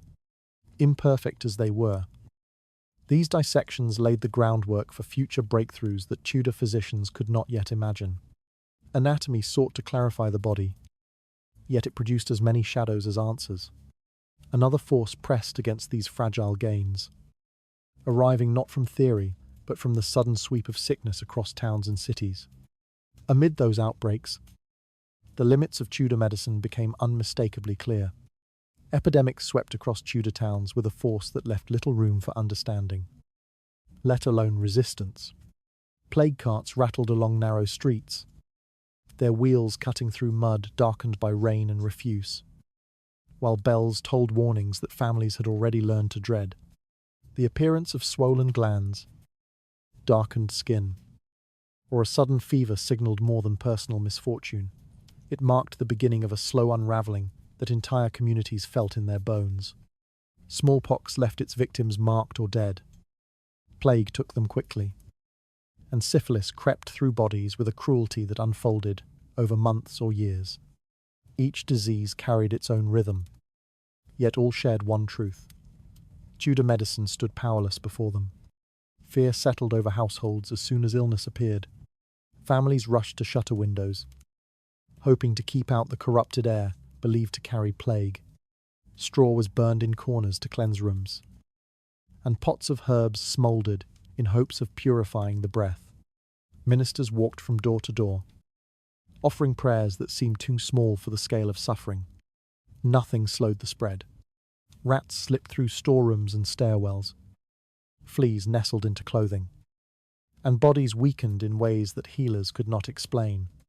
Each attempt to control the outbreak only emphasized how little could be done once the disease took hold. Isolation became the primary response. Houses displaying signs of illness were boarded shut, trapping families inside with the very danger they hoped to escape. Guards patrolled outside to prevent anyone from leaving. Even if the healthy remained among the sick, the streets grew quieter as neighbours avoided one another, each breath carrying the weight of suspicion. Markets thinned, churches emptied, and the rhythms of daily life fractured under the pressure of unseen threat. The desperate burned infected bedding, clothing, and even pieces of furniture, watching smoke carry away what they feared to touch. Plague pits emerged as grim markers of the era, dug quickly on the edges of towns. They filled with bodies wrapped in sheets or laid bare, stacked in layers as the death toll mounted. Workers tasked with burial moved with grim efficiency, covering each load with soil before the next arrived. They avoided looking too closely at faces, avoiding names, histories, and the fragments of lives now reduced to silence. The speed with which pits filled left families reeling. There was no time for mourning, no rituals to soften the loss. Only the awareness that more bodies would follow. Smallpox carved its own legacy across Tudor communities. Those fortunate enough to survive carried scars that remained visible for life. Reminders etched into the skin. Children suffered most, their bodies weakened quickly, and their families watched helplessly as fever climbed beyond reach. No remedy cooled the burning or soothed the swollen eyes sealed by pus. Physicians advised rest or prayer, but neither halted the course of the disease. Survivors returned to life altered, while the dead left a quiet mark on households that had hoped to escape the worst of the outbreak. Syphilis, more subtle in its progression, inspired fear of a different kind. Its sores, fevers, and late-stage madness unfolded slowly, leaving families uncertain how to respond. Some sought mercury treatments despite their brutality, while others hid the illness out of shame. The disease moved through taverns, brothels, and even noble courts, its presence softened only by the lack of understanding surrounding its transmission. Healers speculated wildly, offering remedies that promised relief but deepened suffering. Whispers followed victims through streets, reflecting the blend of fear and moral judgment that shaped public reaction. Physicians themselves often retreated in the face of epidemic danger. Some fled towns before the disease reached its peak, traveling to safer regions under the guise of rest or study. Others remained but limited their visits, choosing to observe patients from a distance or send instructions through intermediaries. Their reluctance reflected not cowardice alone, but the recognition that no remedy in their arsenal could shield them from the same fate. Patients left to the care of family saw even their healers concede the limits of their craft. Communities learned to read the signs of collapse. Doors marked with chalk warned neighbours to keep their distance. Smoke from burning possessions signalled another household's surrender. As the number of dead rose, streets emptied, and the town's pulse slowed to a hesitant rhythm, broken only by the creak of cartwheels or the low murmurs of those forced to continue their work. Fear reshaped every interaction. People avoided eye contact, hurried their steps, and whispered behind covered mouths. Small gestures meant to create distance from a danger that lingered everywhere. The emotional weight of epidemics carved itself into daily life. Children grew accustomed to seeing bodies carried through the streets. Adults accepted the fragility of their own survival with a resignation that bordered on numbness.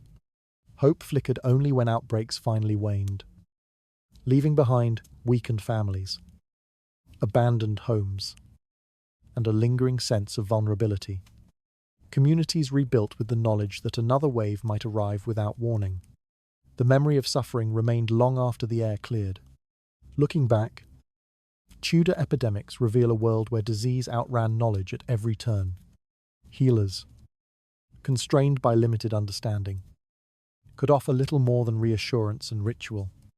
Families relied on instinct, isolation, and acceptance, knowing these measures were inadequate.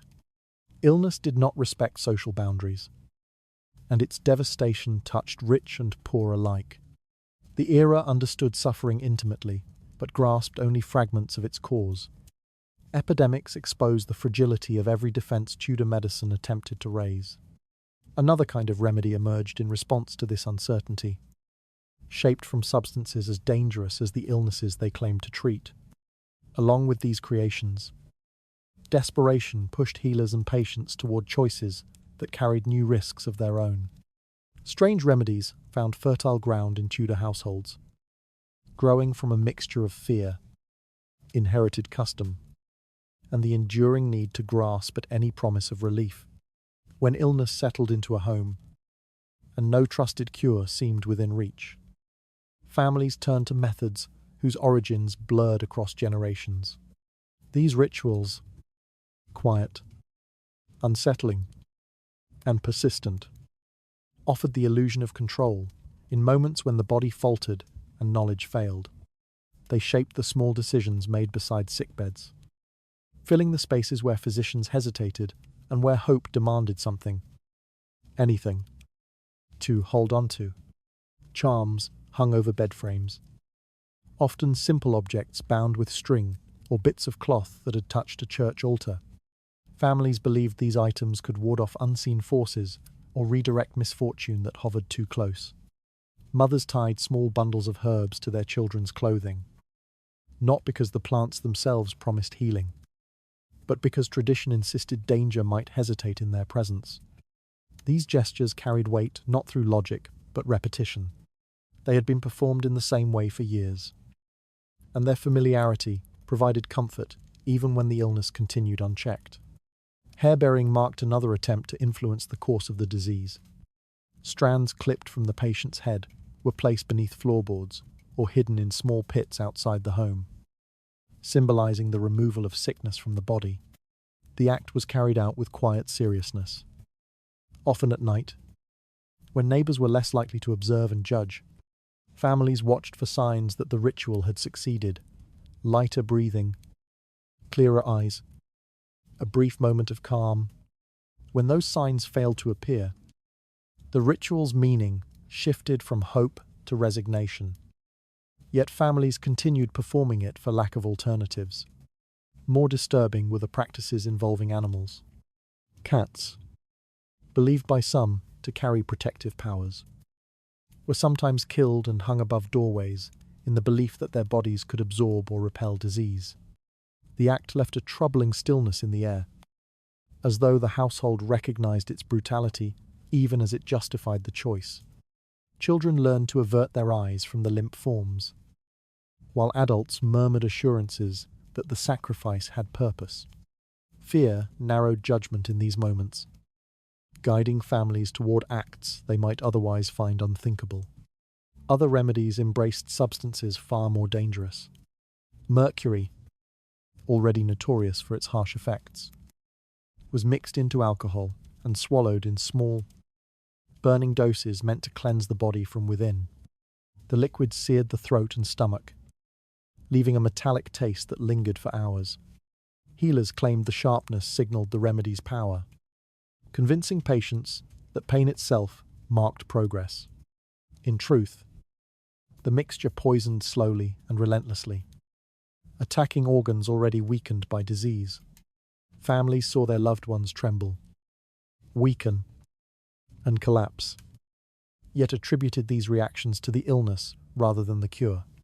These methods persisted because Tudor medicine offered so few alternatives. When plague swept through towns or fever lingered without explanation, families reached for what tradition assured them had once worked. The line between remedy and harm blurred further Each time a ritual seemed to coincide with a slight improvement. A fever that broke overnight was attributed not to the body's resilience, but to the charm tied at the bedside. A wound that stopped bleeding was linked to whispered blessings rather than the simple clotting of blood. These stories spread, reinforcing the belief that unconventional remedies held power. Healers who practiced folk methods added to this complexity. Some embraced rituals openly, insisting that illness responded to forces beyond the realm of herbs and powders.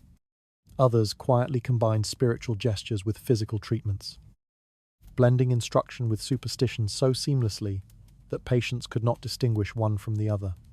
Their authority came not from education but from presence.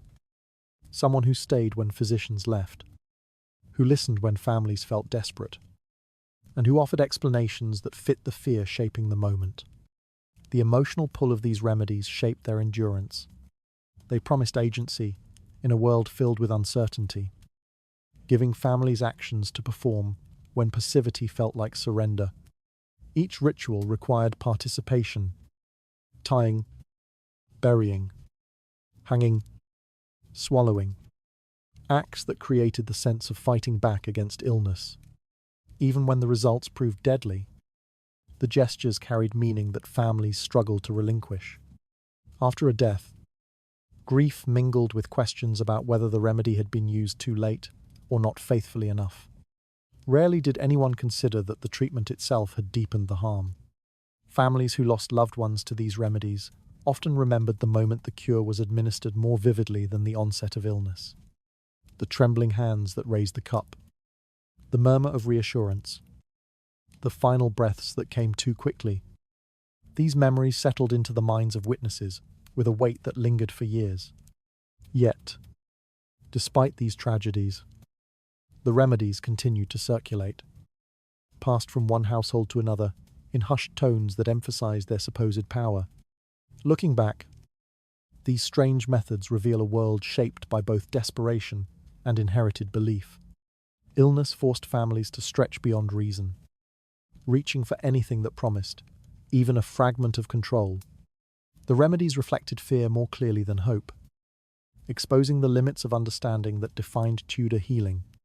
They show how illness did not merely weaken the body, it altered judgment, reshaped ritual, and left behind consequences that extended far beyond the sick room. Unusual remedies offered comfort wrapped in danger, revealing how deeply desperation shaped Tudor choices. Another substance would soon take center stage, praised for its supposed strength, yet carrying a poison more insidious than most realized. Amid those treatments, the boundary between cure and slow destruction thinned almost to nothing. Mercury slipped into Tudor medicine with a reputation that blended fear, faith, and misplaced confidence. Physicians prescribed it with solemn precision, convinced that its sharp, penetrating nature could chase illness from the body by sheer force. Patients swallowed mixtures that burned their throats and clung to their stomachs, each dose leaving behind a metallic heaviness that spread slowly through their limbs. The belief that poison could serve as a cure rested on the assumption that suffering marked progress, that a body in torment must be purging what threatened it. In rooms where sickness stirred quiet dread, this logic grew roots deep enough to override every warning sign. Syphilis, relentless in its progression, drove many to seek Mercury's promise. The sores, fevers, and trembling that marked the disease offered little hope without intervention. Physicians insisted that Mercury's harshness was necessary to disrupt the illness before it carved deeper into flesh and bone. So patients drank the mixtures or applied ointments that seeped into their skin. The metal's effects appeared quickly. Sweat poured from their bodies, mouths filled with saliva that would not stop, and trembling made even simple tasks impossible. Families watched, alarmed, but were reassured that these reactions meant the remedy had found its target. Fever soon followed. Bodies that once moved slowly under the weight of syphilis now shook with chills that left teeth chattering. Physicians nodded with approval at the rising heat, explaining that mercury drove the disease outward before expelling it completely. Patients lay beneath blankets damp with sweat, gripping sheets as pain pulsed through their joints. The distinction between symptom and cure blurred beyond recognition. Each new wave of suffering was labelled a necessary step toward improvement. Those who questioned the logic risked appearing ungrateful or ignorant. And so, silence settled over sick rooms already heavy with dread. Mental confusion crept in next. As Mercury's reach extended beyond the bloodstream into the mind, patients spoke in fragments, forgot simple details, or stared at the ceiling with hollow eyes. Families whispered that the disease must be loosening its grip, unaware that the remedy itself eroded thought and memory. Physicians rarely acknowledged this shift. They described the confusion as a sign the body was engaged in a deep internal struggle, a stage that many had to endure before recovery could emerge. Grief mixed with hope in these moments, clouding judgment and deepening trust in treatments that only hastened decline. Bleeding became another accepted sign of progress. Gums swelled and ruptured, leaving mouths streaked with red. Nosebleeds arrived without warning, staining pillows and clothing. Some patients spat blood into bowls placed beside their beds, believing they were expelling corruption from within. The weakness that followed was explained away as a temporary burden. Physicians insisted the body would replenish its strength once the disease had been forced out. Families clung to this belief even as limbs grew thin. Breath grew shallow, and the patient no longer recognized their surroundings. Slow deterioration became an expected consequence of the treatment. Muscles wasted, skin darkened, and organs weakened until basic functions faltered. Yet the conviction that improvement lay just beyond the suffering held strong. Patients who could no longer stand were propped in chairs for fresh applications of mercury ointment.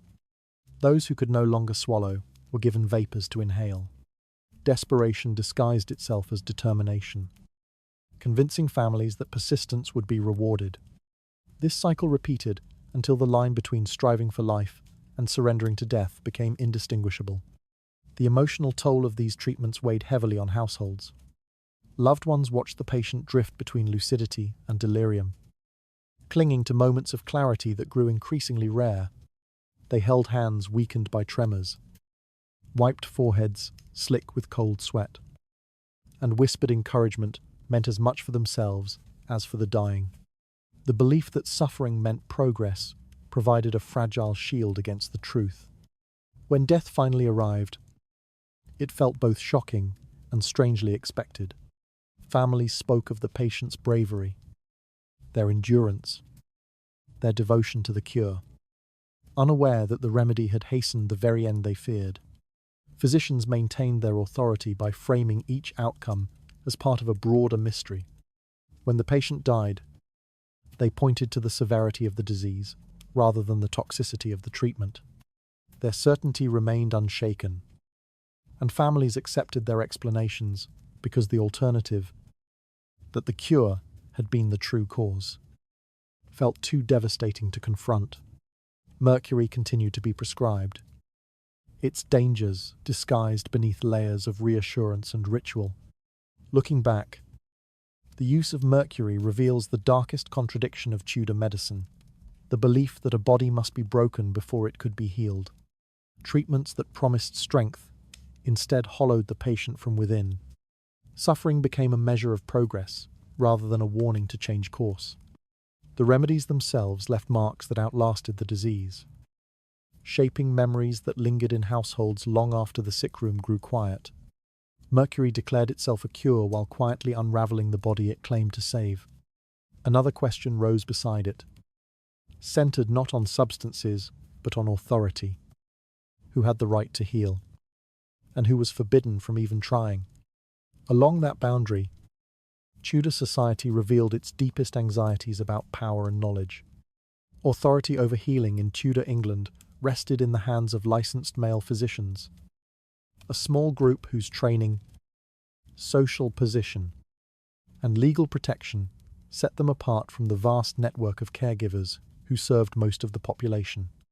These men studied texts written centuries earlier, memorizing theories and prescriptions that shaped their understanding of the body long before they ever touched a patient. Their licenses granted them legitimacy, allowing them to move through households with an air of assurance that few dared to question. Families deferred to them not only because of their knowledge, but because the law demanded it. Healing, in the eyes of Tudor society, belonged to those sanctioned by institutions. Regardless of how limited their methods might be, women occupied a different landscape entirely.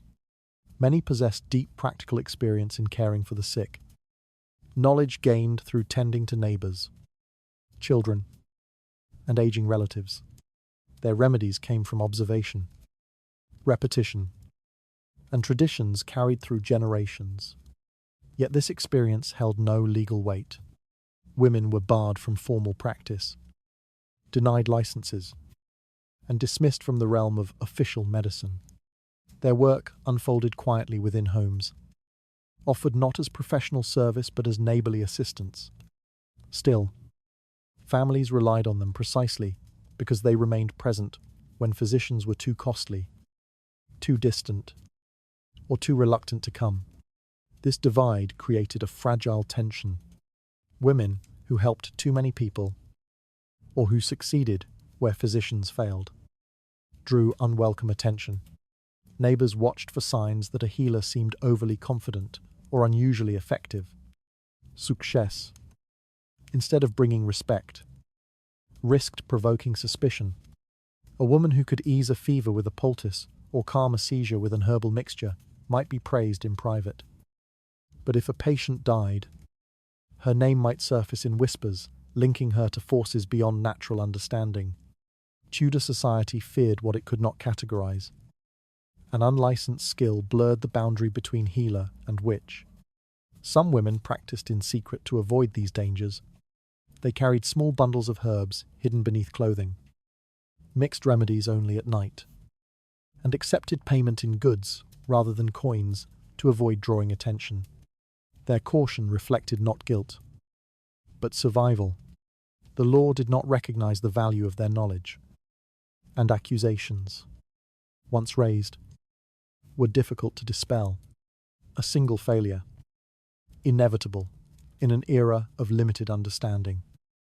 You could place them at the center of community suspicion. Those who relied on them often defended them in private.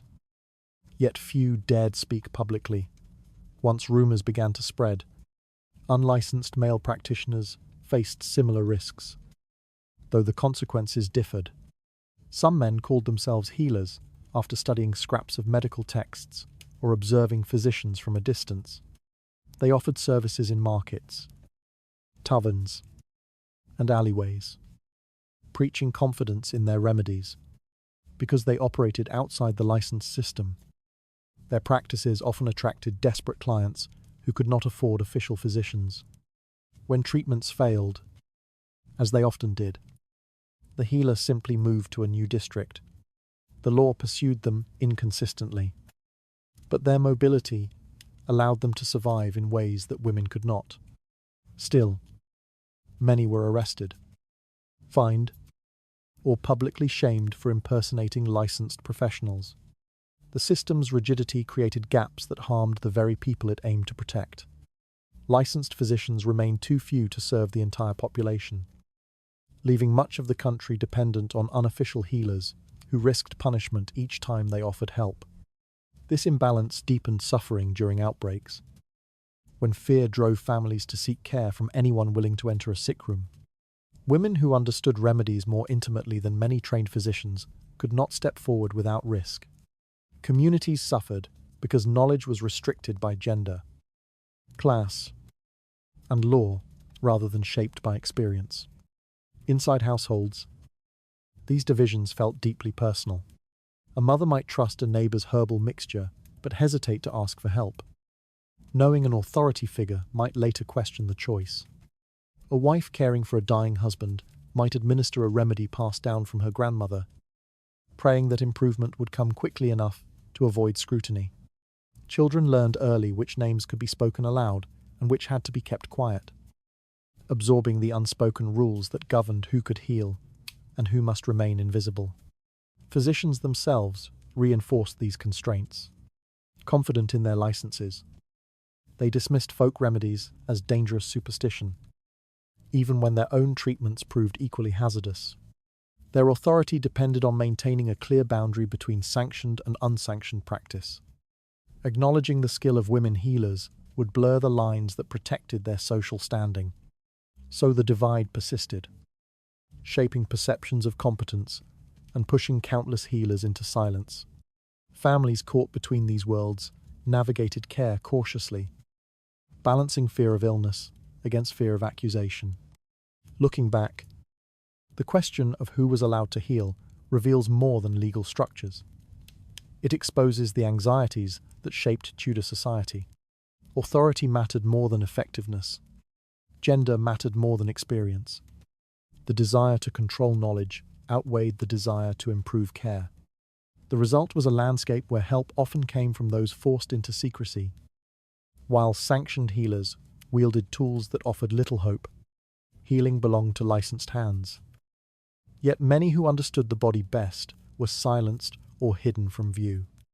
Another shift unfolded as a few physicians began questioning the foundations of their own craft, searching for steadier ground in the uncertain world of Tudor medicine. Amid that slow awakening, the first fragile steps toward progress appeared. Early shifts in Tudor medicine unfolded quietly, almost imperceptibly, as if the entire field hesitated to admit that change was possible. Physicians who had long relied on ancient theories began recording what they saw rather than what old texts told them to expect. The pulse, once considered little more than a rhythmic curiosity, became something worth noting. Its speed, its strength, its irregularities. These details appeared in scattered notebooks, written by men who sensed that the body might hold truths not found in inherited teachings. Their observations were hesitant, yet they carried the faint outline of a new direction. Attention soon turned to the heart and lungs, organs previously interpreted through layers of symbolic meaning rather than physical function. Some physicians dared to describe the movement of the chest during breath, the way illness changed a patient's color, and how certain fevers seemed tied to a weakening heartbeat. These notes were small steps, far from a coherent system, but they signaled a willingness to look inward, literally and intellectually, for the first time. But knowledge expanded, not from tradition, but from watching the body respond to sickness and strain. Still, these early observers moved cautiously. Questioning established doctrine risked accusations of arrogance or rebellion. The theory of four humours had shaped European medicine for centuries. To challenge it was to challenge the foundation upon which every respected physician built his authority. Yet doubt crept in. Some healers noticed that patients with similar imbalances responded differently to identical treatments. Others observed that draining blood often left the sick weaker, not restored. These inconsistencies could no longer be dismissed as fate or divine will. They hinted that the old explanations did not fully describe the world unfolding before them. Despite this, change advanced slowly. Physicians continued using established remedies, even as they documented evidence that contradicted their effectiveness. The pull of tradition was too strong to abandon, especially in a society where deviation invited scrutiny. A doctor who openly challenged humoral theory risked losing both patients and professional standing. So progress took the form of private questions rather than public declarations. Marginal notes filled the edges of manuscripts. Voicing doubts in careful handwriting meant only for the writer's future self. Those who pushed further did so without grand ambition. They simply wanted treatments that harmed patients less. Instead of assuming illness stemmed from imbalance alone, they looked for patterns: when symptoms intensified, when they weakened, and what factors seemed to influence recovery. Some began tracking how the environment, diet, or age shaped outcomes. These were not revolutionary ideas by modern standards, but they marked a quiet departure from the rigid certainty of past generations. Medicine, slowly and reluctantly, started to resemble a practice shaped by observation rather than inherited belief. Outside scholarly circles, midwives and folk healers had long worked with similar attentiveness. Their knowledge came from decades of hands-on experience. Yet physicians seldom acknowledged them. Still, the influence existed in subtle ways. As doctors interacted with households, they saw remedies that seemed effective despite lacking theoretical justification. Though rarely admitted, these encounters sharpened their awareness that healing required more than doctrine. Their body told its own story, and those who listened without preconceptions heard it most clearly. Over time, discussions about illness shifted in tone. Instead of describing disease as divine punishment or moral consequence, some physicians began suggesting natural causes. Air quality, contaminated water, and close living quarters all appeared in the margins of medical notes. The shift was small but critical. If sickness could come from the physical world, then solutions might as well. This idea challenged the boundary between science and superstition, urging medicine toward a future shaped by evidence rather than fear. Yet resistance remained fierce. Many clung to familiar explanations, unwilling to step into uncertainty. They feared that abandoning traditional theory would strip medicine of coherence, leaving physicians with scattered observations but no unifying framework. That fear slowed progress, creating a landscape where new insight coexisted with old habits. Patients felt this tension firsthand, treated by methods rooted in antiquity, while physicians quietly recorded discrepancies they could not ignore. The earliest medical texts reflecting these transitions looked uneven. Pages filled with classical references sat beside sketches of lungs or notes about irregular heartbeats. Treatments still relied on purging, bleeding, and balancing humours, but they now carried annotations, questioning their reliability. These manuscripts captured medicine in a state of transformation, hesitant, conflicted, and aware that it stood on unstable ground. The shift was not dramatic, yet it mattered. Each observation pulled medicine a little further from superstition. Each doubt planted the seed for methods based on what the eye could see and the hand could feel. Progress crept forward at a pace almost too slow to notice. But it moved. Knowledge no longer flowed only from the past. It began to flow from the present, from the patient themselves, from the undeniable reality of the human body. In those early stirrings of change, Tudor medicine revealed a rare, quiet bravery. Physicians were not yet equipped with the tools to reshape their field, but they sensed the path ahead. Observation offered a stability that superstition could not, and small truths accumulated into something weightier. Change would take centuries, but its first breath sounded in these halting steps. The early notes on pulses and breath reveal a world trying to crawl out of darkness. Even when its steps were unsure, they opened the way toward the last remnants of Tudor practice, where belief and error lived side by side. What waits ahead is a legacy built on progress, and on wounds that never truly healed. The legacy of Tudor medicine lingers, like a faint smell of old herbs trapped in the beams of an abandoned house. Something that persists long after the world that created it has vanished. It does not speak loudly, and it does not promise clarity, but it remains present in the background of later centuries, shaping the path toward modern healing, even as its own foundations were cracked and uncertain. When one looks back, it becomes clear that the Tudor era left behind not only mistakes, but also a strange mixture of curiosity, superstition, and resilience that quietly informed the reforms that followed. Much of what survived came in the form of handwritten texts, manuals copied by physicians, midwives, and apothecaries who preserved remedies they trusted, even when they did not understand them. These books were not clean or orderly. Many pages were stained with oils, wax, and dried plants. Notes in the margins pointed to illnesses long forgotten, and crude drawings tried to explain the pulse, the breath, or the swelling of the skin. Yet these imperfect records became a bridge for those who came later, offering glimpses of patterns that early physicians had observed through trial, error, and stubborn persistence. Among these documents were collections of herbal knowledge, gathered from fields, markets, and whispered traditions. Some were harmless, others dangerous, and many simply ineffective. But they demonstrated an early attempt to categorize the natural world. Future healers would refine these lists, test them, discard what failed, and keep what proved useful. Even the strange mixtures containing powdered bone, metals, or animal fat told a story of human desperation to understand illness before science could offer answers. These recipes, flawed as they were, marked the beginning of a long journey toward systematic study.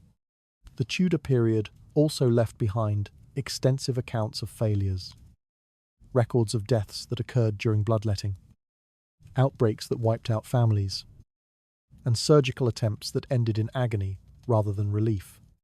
These tragedies, documented in court reports, parish registers, and personal diaries, became warnings for future generations.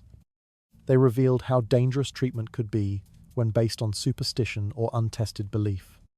In the centuries that followed, reformers returned to these stories again and again, using them as evidence that medicine needed structure, education, and accountability. Medical guilds and early colleges also emerged from Tudor foundations.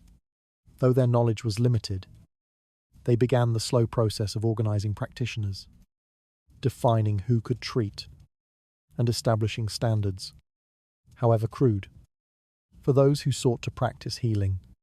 Their influence would grow after the Tudor era, contributing to the rise of regulated medical training and more reliable professional identities. Even the tension between licensed doctors and folk healers, which sparked countless conflicts during Tudor times, forced future societies to confront the need for clearer boundaries between proven knowledge and inherited tradition. Another part of the legacy was the gradual shift away from unquestioned belief in the four humours. While most Tudor physicians clung to the theory, a small number expressed doubt in their writings, hinting at an emerging recognition that the body was more complex than ancient models allowed. Their hesitation did not transform medicine immediately, but it planted seeds for later breakthroughs. In their scattered notes, observations about pulse changes during fever, or comments on how wounds healed differently depending on their location, lay the groundwork for anatomy, physiology, and scientific diagnosis. The Tudor world also preserved social memories of illness and suffering. These accounts shaped how later societies viewed public health. People remembered the plague carts, the overcrowded sick rooms, and the way disease travelled through dirty streets. They remembered how quickly life could collapse when a community lacked sanitation, clean water, or basic infection control. These lessons became the moral foundation for future reforms in hospitals, hygiene, and urban planning. Pain, when repeated across generations, becomes a kind of teacher. Even the errors of Tudor healers became part of their legacy. Bloodletting, mercury treatments, and exorcisms for illness forced later thinkers to confront the cost of ignorance. Reformers used these memories as arguments for empirical study, laboratory testing, and evidence-based practice. In this way, Tudor medicine served as both a foundation and a warning, a reminder of how fragile human life becomes when knowledge is shaped by fear, habit, or inherited belief rather than careful observation. Yet it would be wrong to suggest that Tudor medicine contributed nothing positive. Many herbal remedies carried forward into modern pharmacology. Methods of caring for the sick at home, developed out of necessity, influenced nursing traditions that would later be formalized. Midwives preserved crucial knowledge about childbirth, even when threatened by accusations of witchcraft. Their experience formed the earliest structures of maternal care, which would continue to evolve long after the Tudor age ended. The legacy of Tudor medicine is therefore divided. On one side stands innovation, the first organized notes on the body, the early classification of herbs, and the attempts to standardize treatment. On the other stands suffering, deaths caused by misguided cures, infections spread by unwashed tools, and desperate families who trusted in treatments that offered little more than hope. The true inheritance of this era is the uneasy tension between these two worlds. Progress grew out of mistakes, and the path forward was carved through pain. In the end, Tudor medicine remains a shadowed chapter in the history of healing, a mixture of courage and confusion, of earnest effort and devastating error. It gave future generations something to build on, but also something to fear repeating. Its legacy is not a triumph, but a quiet reminder that knowledge must evolve, and that every cure carries the memory of those who suffered before it existed. Its lessons linger, shaping the way later societies approached illness and responsibility. They point toward the closing threshold of this long story, where the failures of the past demand acknowledgement. What remains is a final reflection on whether healing truly occurred, or whether survival simply happened despite the hands meant to protect it. There is a particular stillness that settles over a room when a patient begins to understand that the treatment meant to save them has instead become the very thing draining the life from their body.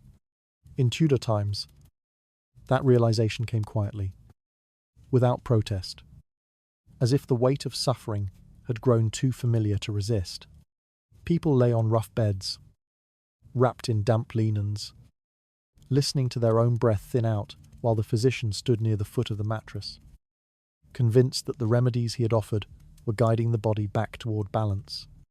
The truth, however, lingered in the dim corners. Most healers of that age did not stop death.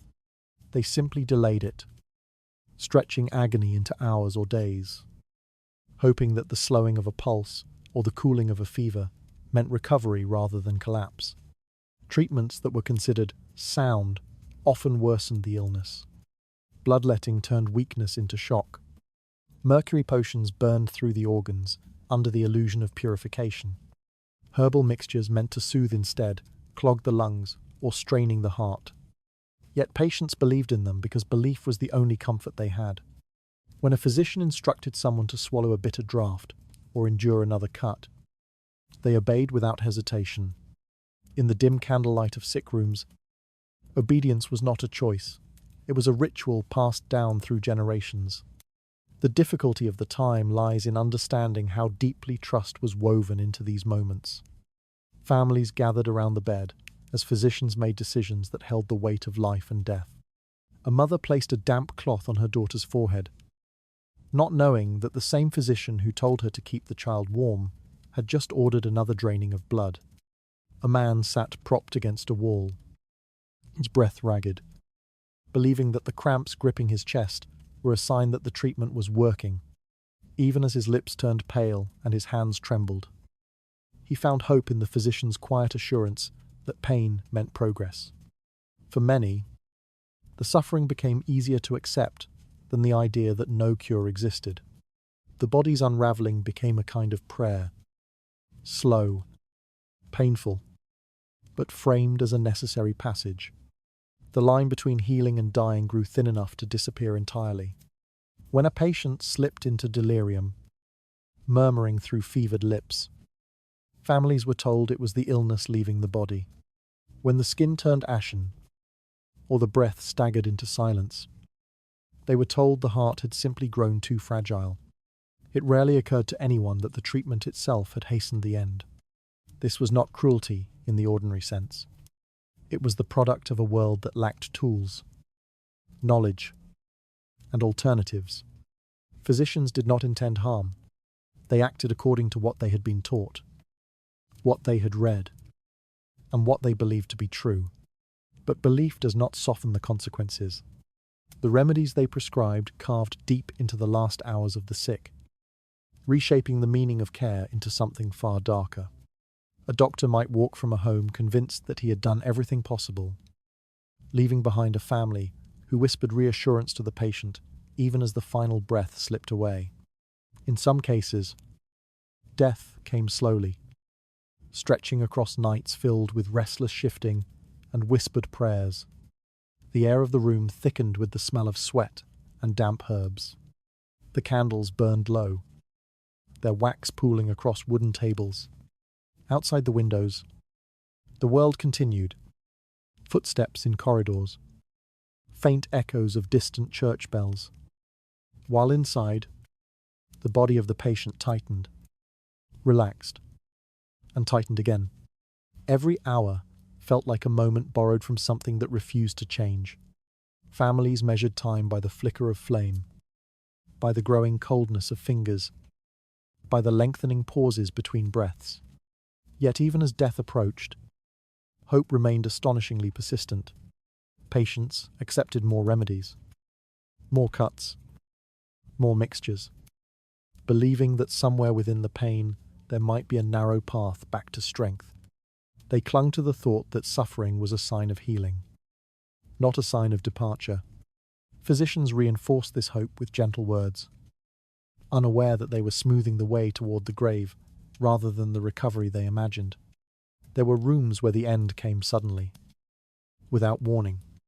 A man might rise to drink a mixture recommended for fever and collapse before he reached his bed. A mother might feel her pulse weaken as she obeyed the instruction to let the illness drain itself out. These moments left families stunned, trying to reconcile the physician's confidence with the reality before them. Shock echoed through households that had believed themselves close to relief. They stood beside the body, uncertain whether to blame fate, the illness, or the hand that administered the cure. Still, society continued to trust its healers. There was little else to do. Illness was too common to question, and death too familiar to resist. Doctors walked through towns, carrying their tools of hope and harm. Rarely challenged, rarely doubted, they became bearers of authority, even when their knowledge rested on guesses shaped by centuries of misunderstanding. And so the sick continued to place their lives in their hands, convinced that suffering meant salvation rather than surrender. The legacy of these final moments is not one of judgment, but of recognition. The suffering endured by patients reveals how deeply fear and faith shaped Tudor medicine. It forces us to confront the truth that healing, in that age, was often indistinguishable from dying. Each remedy offered a possibility of comfort, yet each carried the weight of uncertainty. Families hoped for recovery, even as they prepared for burial. Physicians believed in their own practices, even as they witnessed repeated failure. The boundaries between care and cruelty blurred into a single, unbroken line. In the quiet of those rooms, where breath thinned, where hands grew cold, where hope drifted like dust in the candlelight, the question that hangs over this era becomes painfully clear. Were these treatments acts of healing, or were they gentler ways of extending the path toward death? The answer shifts depending on where one stands, beside the bed offering reassurance, or at the doorway watching life slip away. The final image is not of a cure, but of the long shadow cast by attempts to find one. It closes gently over the story of Tudor medicine, a reminder of how fragile the boundary between hope and harm can be. Somewhere in that shadow lies the truth about healing in an age that barely understood the body it tried so hard to save. And from that shadow rises a quiet question. How many lives were eased? And how many simply endured their suffering a little longer? As this long journey through Tudor medicine settles into silence, may you find a calm corner to rest your thoughts. May the weight of these stories drift gently away from you, and may your night unfold slowly, like a soft curtain closing over a world that no longer needs your attention. Good night, and sleep well.